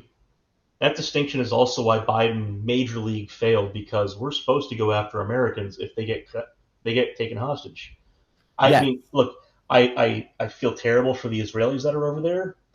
But if I'm, thinking selfishly here, we're supposed to be projecting our imperial power in the way that we take care of our own. The Americans that were held hostage the entire time Biden was in office, why the fuck were they not gone after? Why didn't we drop a fucking Moab on those motherfuckers and then pull them out? Why didn't we send in our own SEALs? Why didn't we go in there and tell these people who's boss? Because he was too afraid of his far left, anti-Israel, fucking Jew-hating base. And I said, shout out, bro. The WNBA player. The far left, the Palestinian protesters can scream in the face that it's about this and it's about that. But every time I fucking see it, all it seems to me is everything they say is just about they hate Jews. Okay. Well, that's the thing is they talk about Zionists, and that they don't tell you is that when they say it in Arabic, they're talking about Jews. Exactly. What do they say? What does Zionism? What does a Zionist translate to in Arabic? Yehudi. What is Yehudi? It's Jews. Yeah, exactly. They're also trying to lump in what they call white sympathizers or whatever, but they really just mean the Jews. They also cry about They cry about the losses in English, and then they celebrate the martyrs in Arabic. Mm-hmm. They sure do. Their families get a payout. Yeah. It's fucking insane. And we pay part of that with our support of Palestine. When we send money to Gaza and West Bank. And then all these people talking about ethnic cleansing today with the hilarious proposal to get a negotiating position from Trump, which I thought was fucking fantastic. That he ran that through so hard that everyone already got past the point where he can actually say that. It went straight to, wait, he's doing that without skipping a beat. So he's already sold it when you do that. Like that is fucking and I love it businessman because, like, 101. the vision of like something They cried out similar. ethnic cleansing, and the ethnic cleansing happened in 2006 after the Yeah. 2005 election of Hamas, when they Yeah, no demanded shit. every Jew leave Gaza or be slaughtered. And then Israel came in and said, okay, we already gave you this land. We don't want you to kill our people. Every Jew who lives there, who's an Israeli, pack up and get the fuck out. Yes. They want you out of there. That's when the ethnic cleansing happened. It used to be mixed Well, there. they just- It was never 100% Arabic. They minimize it because they just call it resettlement, Yes. right? Yeah. And it's like that's not what it was. It was an ethnic cleansing of It was an ethnic cleansing that resulted in very few deaths, but it was an ethnic cleansing. Yeah. Any Jew who stayed behind was slaughtered. And there's about 1,000 Christians that are effectively held hostage there. And remember they were talking about the 1,000 Christians who were getting bombed, and the only church that was left there. There's a reason there's one church left there. It's because they turned the others into mosques. Mm-hmm. Well, and they need the Christians as, like you say, almost hostages. Like that's why they don't just kill them. They don't let them leave.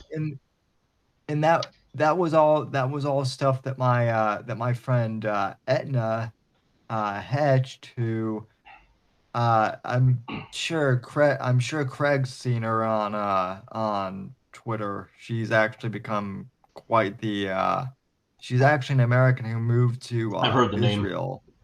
Yeah, And, she came on and was giving us like on the ground like what was going on. It was great. Uh-huh. Yeah, I've known her since like way before she was. I've known her. She actually came on before she actually kind of became a big deal on X as like a on the ground. Just from like the perspective of, because she's not like on the front lines of Gaza or something. She just lives in Israel somewhat adjacent. And so it was really interesting hearing how it affected, everything. Like you got to understand when the October 7th massacre happened, the average person in Israel, it impacted their whole life, just like 9/11 here or something. And yeah, she even, it was kind of their 9/11. Yeah. And she even said, look, I'm very sympathetic to the civilians in Gaza, but the problem is they don't feel the same way towards me and my family for the most part. And so she said, yeah, I feel she said, yeah, I feel sympathetic for the civilians, but at the same time, it's hard to when they want to kill us.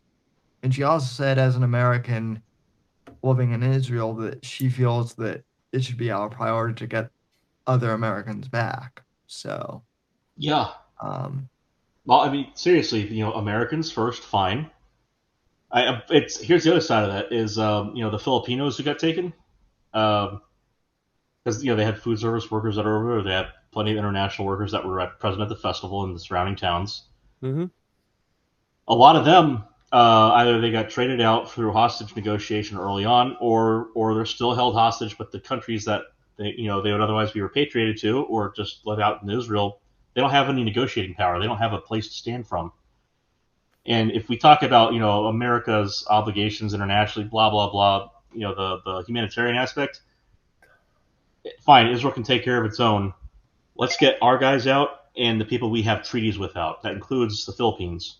Yeah, I agree. Yeah. I think obviously Hong Kongers that are there, then you get them out. What the fuck is this shit with the hostages? They're trying to negotiate for the prisoner releases from Israel. It's okay, well, Trump's a fantastic negotiator. He got the damn Abraham Accords put in as a way to work around those fuckers firing the rockets. Mm-hmm. Why doesn't he step in and say, look, here's the table, here's the chair, you can either sit in it or we can come after you? Yeah, which has been traditionally the only thing. That's the only thing that's ever budged Hamas. Well, that's the language they understand. That's the only language they'll ever understand, because that's the language they speak. I don't think people realize how much entrenched in that place Hamas's culture really is. Like the TV shows are all run by them, and it's all propaganda all day. They have fucking children's shows that are like basically The Memory has been fantastic as a organization to translate that stuff into English for people. Because it used to be you just had to know a Jew who knew Arabic, or you had to know a secular Arab who was able to translate it for you. Because I knew this stuff growing up, but it was never ever published in English. I don't speak Arabic, but I knew enough people that did who would just say, "Yeah, here's the show." Because you get the shows; they're UN materials. But then you listen to a whole bunch of gobbledygook and you say, "What the hell is this?" I barely understand anything in Hebrew. Now this is another fucked up language. And so you get someone who says, "Well, here's the translation, here's a transcript for you." And it's like, "Oh, they're learning how to add by killing Jews." Yeah, how to subtract literally. Jews. Yeah, they're literally learning how to add by how many Jews you kill. This show is aimed at preschoolers. What's wild about that too? This was like a year or so ago, but I saw that they have the Arabic version up on YouTube. That's just like, that's that video of one of those kids shows in Arabic, not translated at all, right? That's on YouTube. But the English translated version where someone actually translated it, that got taken down for terms of service violation because of the whole violence thing. Because it's hate speech, yeah. It literally, it like by YouTube standards, they can't not say it's hate speech, right? Especially it's targeted at Jews. Even though they still have the Arabic, version up there, it's fine. But I guess Google's AI can't do translation. No. So if it did, then a lot of Arabic content would be not up. Well, here's the other thing to consider is that I won't begrudge them this because the religion explicitly makes it clear that what Jews and Christians are to Muslims. But if you ever hear, when Muslims, oh, that person's terrible, it's that person would do business with a Jew. That's an insult. Which that's the lowest thing they can think of to say about you. Yeah. Again, I get that that's entrenched in the culture writ large in the peninsula over there. I get it, but that is something that would, with our sensitivities in the West, go strictly against the guidelines.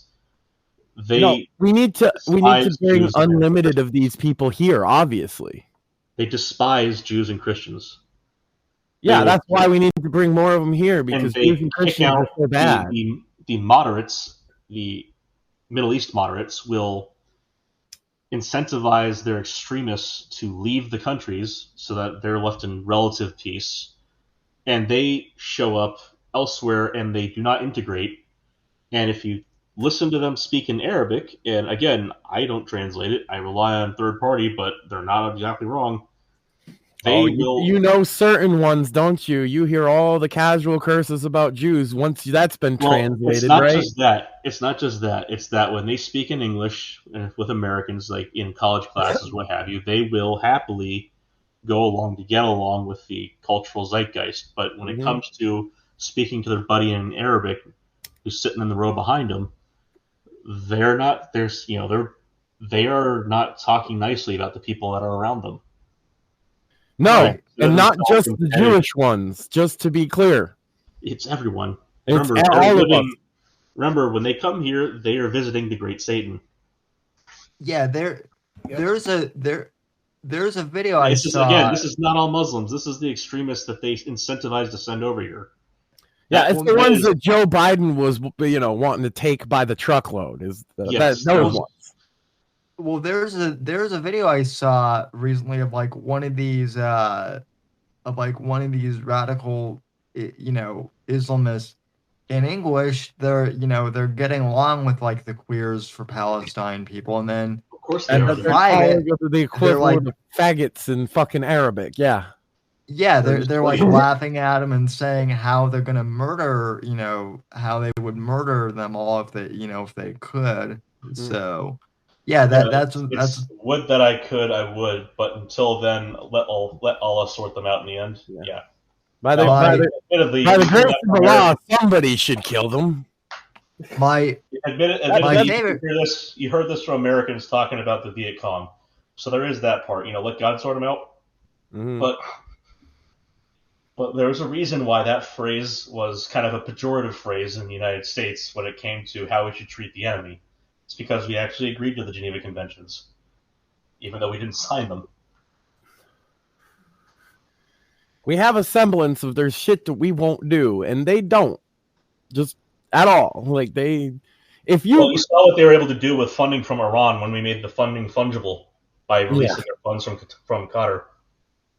Well, it's almost like we gave Iran a bunch of money and then Hamas acted up. It's almost like, never mind. No, it couldn't be. Well, a lot of those guys that let in. A lot of those Middle Eastern countries too, at least the leaders, openly admire Hitler too. There's plenty of stores because a lot of them are Baathists, and the Baath Party was tight with the Nazis. Yeah. Then there's a bunch of Wahhabists, and they're basically they're convinced that the world's going to end tomorrow, and that you all need to repent now. Yeah. There's a reason Saudi Arabia is trying to modernize and to liberalize. It's because the Wahhabists who basically rule the underclass there are fucking scary nuts, and they know it, but they don't have any money. So, they basically demand tithes out of the upper class, and they pay it because they're good Muslims, but they also know that if they ever get the gumption to not pay it, the underclass they preach to would be the ones who eat them alive. Mm-hmm. Which is why shitting all over our relations with Saudi Arabia was another Biden blunder. Yeah. The other thing is, you notice that one of the things they've tried to do is they gave women the right to drive. That was a great step forward. That was under Trump, under Obama, and then Trump. They got it done. And then now they're trying to get them the ability to vote. And the funny thing is that gives every household they go from 1 vote to 5 votes. I know it seems silly and trivial, but WWE has actually been a part of this, and part of it is the women wrestling problem, because Saudi Arabia is using WWE shows there to try and tell the world hey, we're more open to the Western world. That's what it is, and it's because the Crown Prince also is a fan of wrestling. It's funny. There's a colleague I had at my lab. Who's Muslim, and he's long since graduated at this point. A great guy, a fantastic guy. And we were doing an entrepreneurial challenge, and we're looking at another one. And he said, this one, the winner of it gets to go to Dubai. And I said, that that's one of those things where I might not be able to participate in that because I just wouldn't be able to go. And he said, well, I thought Dubai is very liberal. And I said, well, I could probably trade on my last name for a while, but if they ever, they finally figure out that I'm Jewish, then my American status is probably going to be all that gets me out of there before going to prison. Yeah. And I said, you might get left kind of holding the bag without me there. And so, that kind of took him back for a minute. And he's Indian, but he's Muslim, so that's already got kind of the touch and go issues that are over there. But he didn't realize that was a actual major concern I'd have to have, because otherwise, he and I knew about our different faiths and we had fun with that. Again, like I said, he's a fantastic guy. He's what I would call an American moderate. The other thing, though, with you in particular, is they would extra not like you because you're not an overt Jew. You're just a dude. They hate that shit, right? They call you crypto. I was going to say the crypto Jew thing is a big thing they hate. Yeah. Even though you're not secretive about it, the fact that you're not full on fucking wearing the curls and shit, they'll be like, oh, you're crypto. Well, they would probably think that you're a Mossad agent or something, and I'm not. No, paid by Bibby. If Bibby wants to send me a few thousand, that'd be fucking well appreciated. But I'm still not gonna fucking do any of that shit. Yeah, no shit. I'm much better with a gun, I think, than with hands if I'm at distance. The Mossad agent thing, Sam, is a much more Western idea. It would just be enough to them that he's a Jew. I don't think you get that. Just being a Jew is the worst thing you could be to them. No, I get that. I get that too. We're the ones that would Westerners would instantly jump to Mossad. They'd just be like, "Oh, is that a Jew walking around Dubai?" Keep an eye on him. Like, not even kidding. And he's not kidding. They would maybe come pick him up, have a chat. Well, it's little thing. Like the basement scene from Inglourious Bastards, where the hand signals what fucked it up. It'd be something simple. It's something as simple as holding a door open for a woman. If you're just accidentally courteous, there's going to be questions, and it could start off with stupid American, but it could very quickly turn to dirty Jew. Yeah. So I just wouldn't put myself in that situation because I'm not a retard. Mm-hmm. Yeah, I wouldn't go there either. For that reason. Maybe in 50 years, if they can modernize to the point where I'm certain that the laws are going to be amenable to an American walking around, Jewish or not, that'd be really cool. I'd love that. Like, why would you go somewhere where you run the risk of being oppressed just for existing, right? Well, that's the funny thing is then you see that specific argument. Every fucking liberal or every fucking leftist who talks about immigration and how oppressive the United States is. Yeah, I know. Why are they coming here? Yeah. Why do you want them to come here? You hate it here. It's because they've never traveled and saw how shitty other places are. Seriously. Well, and that reminds me too. So there's this.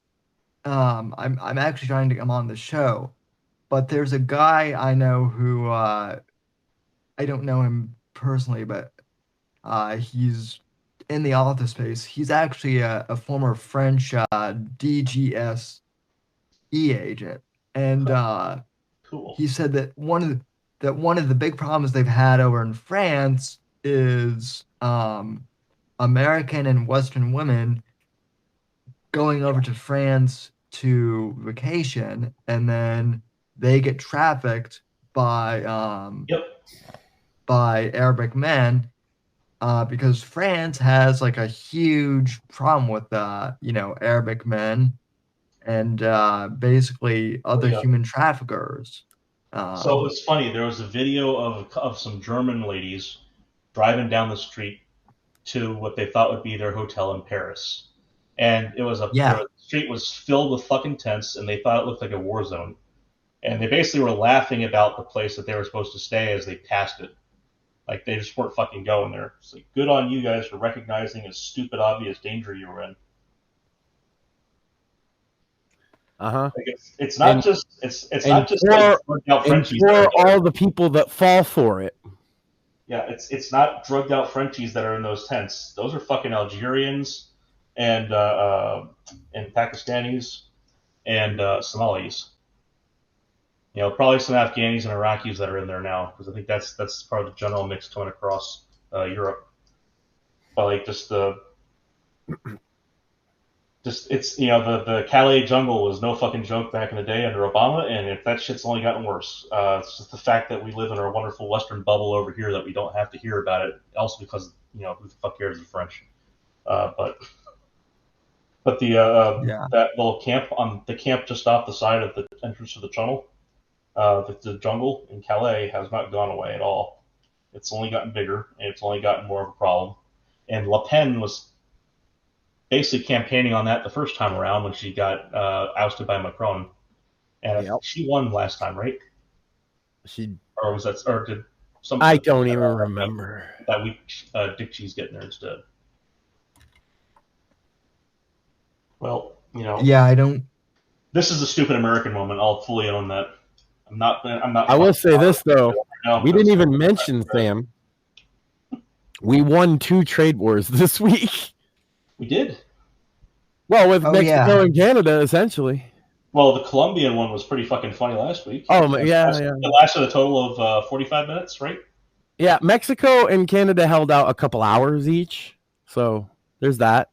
The best one is the cope that's coming with it, because, like, you fool, they're just doing exactly what they were already doing. It's like, no, he committed to paper what he was trying to pass off as just bullshit. He said, Trudeau said the $1.3 billion this, that, and the other program. It's like, okay, now it's on paper, asshole. If you don't do it, the tariffs come back. We got you on contract now. And it's going to be tougher for you to argue against it. Yeah, exactly. Yeah, and now Canadians are like, Trudeau should tariff the U.S. and it's like, Do it. Go for it. And it's Do like, it, fucker. go. It's like, Never Go has for the faggot meme been more relevant than that. Please tariff. Go ahead. Yeah. Do a flip. Do a flip while you tariff us, okay? You want to see how quickly your goods become less important? Because it's literally economic suicide for Canada to tariff us, but you go, Canada. yep. It would be real fun to watch. Trudeau's final act of desecration on that country. How is he still? How is he? I thought he got removed from office. That Well, was When the term resigned, ends or whatever. Yeah, he's basically he's softly committed to not running again. I think is So what that's not really a resignation to me. Yeah, exactly. It's a half-assed resignation. Yeah, I promise I'm not going to Okay. try to become prime minister again. Yeah. I guess that's resigning. I think maybe it's resigning from the party. Well, I mean, so I'd you have to ask know, a Canadian what the fuck it means. I wish he would resign these nuts. Sorry, I Sam. wish Trump would have said that to him. so I mean, by the time he resigns, though, there might not be a Canada to like even take over. Correct. Though, It might is be what- the is 51st what state. I'm. Well, yeah, but there could be that too. So I mean, here's the real skinny on all this, Sam, that nobody knows, but I'm gonna let you in on. Canada's not real. It's a fictional invention. This is last Thursday. I know that. If you go up to the northern border for real, like there's nothing there. The funny thing is, I've been to Canada. It's basically just like North America. It's North United States light. They have. He's lying money. because he said he went to a fake place. They have funny money in the drawer with the real money, and then they take the real money from you and they try to give you the funny money back. And you can say, "No, I want American money." Well, that's what I was gonna say. Is there's this little place that you can go to, and I'm pretty sure we went to the same exact place because the same thing happened, and then that's it. That's Canada. So my mother had a business function up there, and so we went north of Montana, and we went to a place, the Cheyenne Mountain Resort, and it was the funniest fucking thing because it's the most memorable part about the place, and it's a very stuck up thing.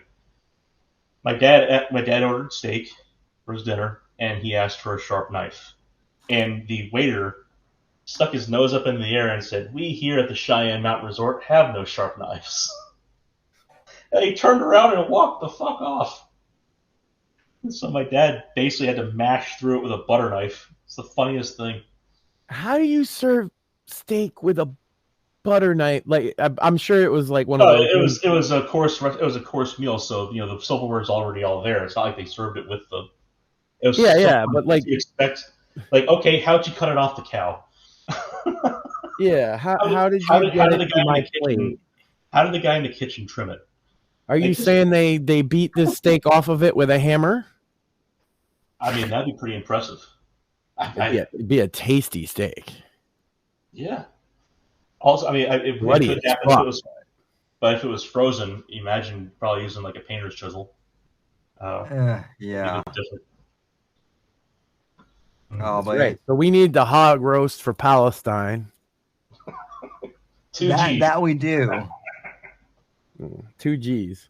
And well, on that note, I think we're definitely closer to like hitting that 30-hour. There we go. We hit a solid 4 tonight, Sam. All right. Yeah, we did for sure.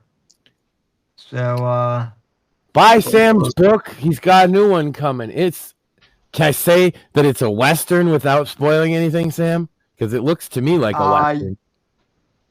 Yes, you can say that. Also, I will also say he's like, you already did say that, so I guess you can. I will also say that this is like the perfect time to be releasing this type of book with basically Hegseth saying all options are on the table to deal with.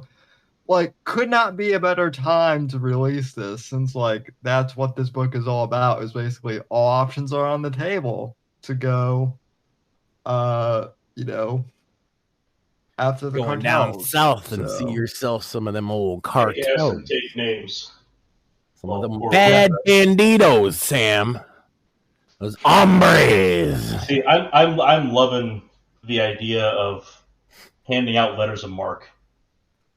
I love that was floated out in the public. Right. That is a preempt on actually seriously proposing that idea. And that would be the funniest fucking thing, because Mexico would immediately become a vassal state.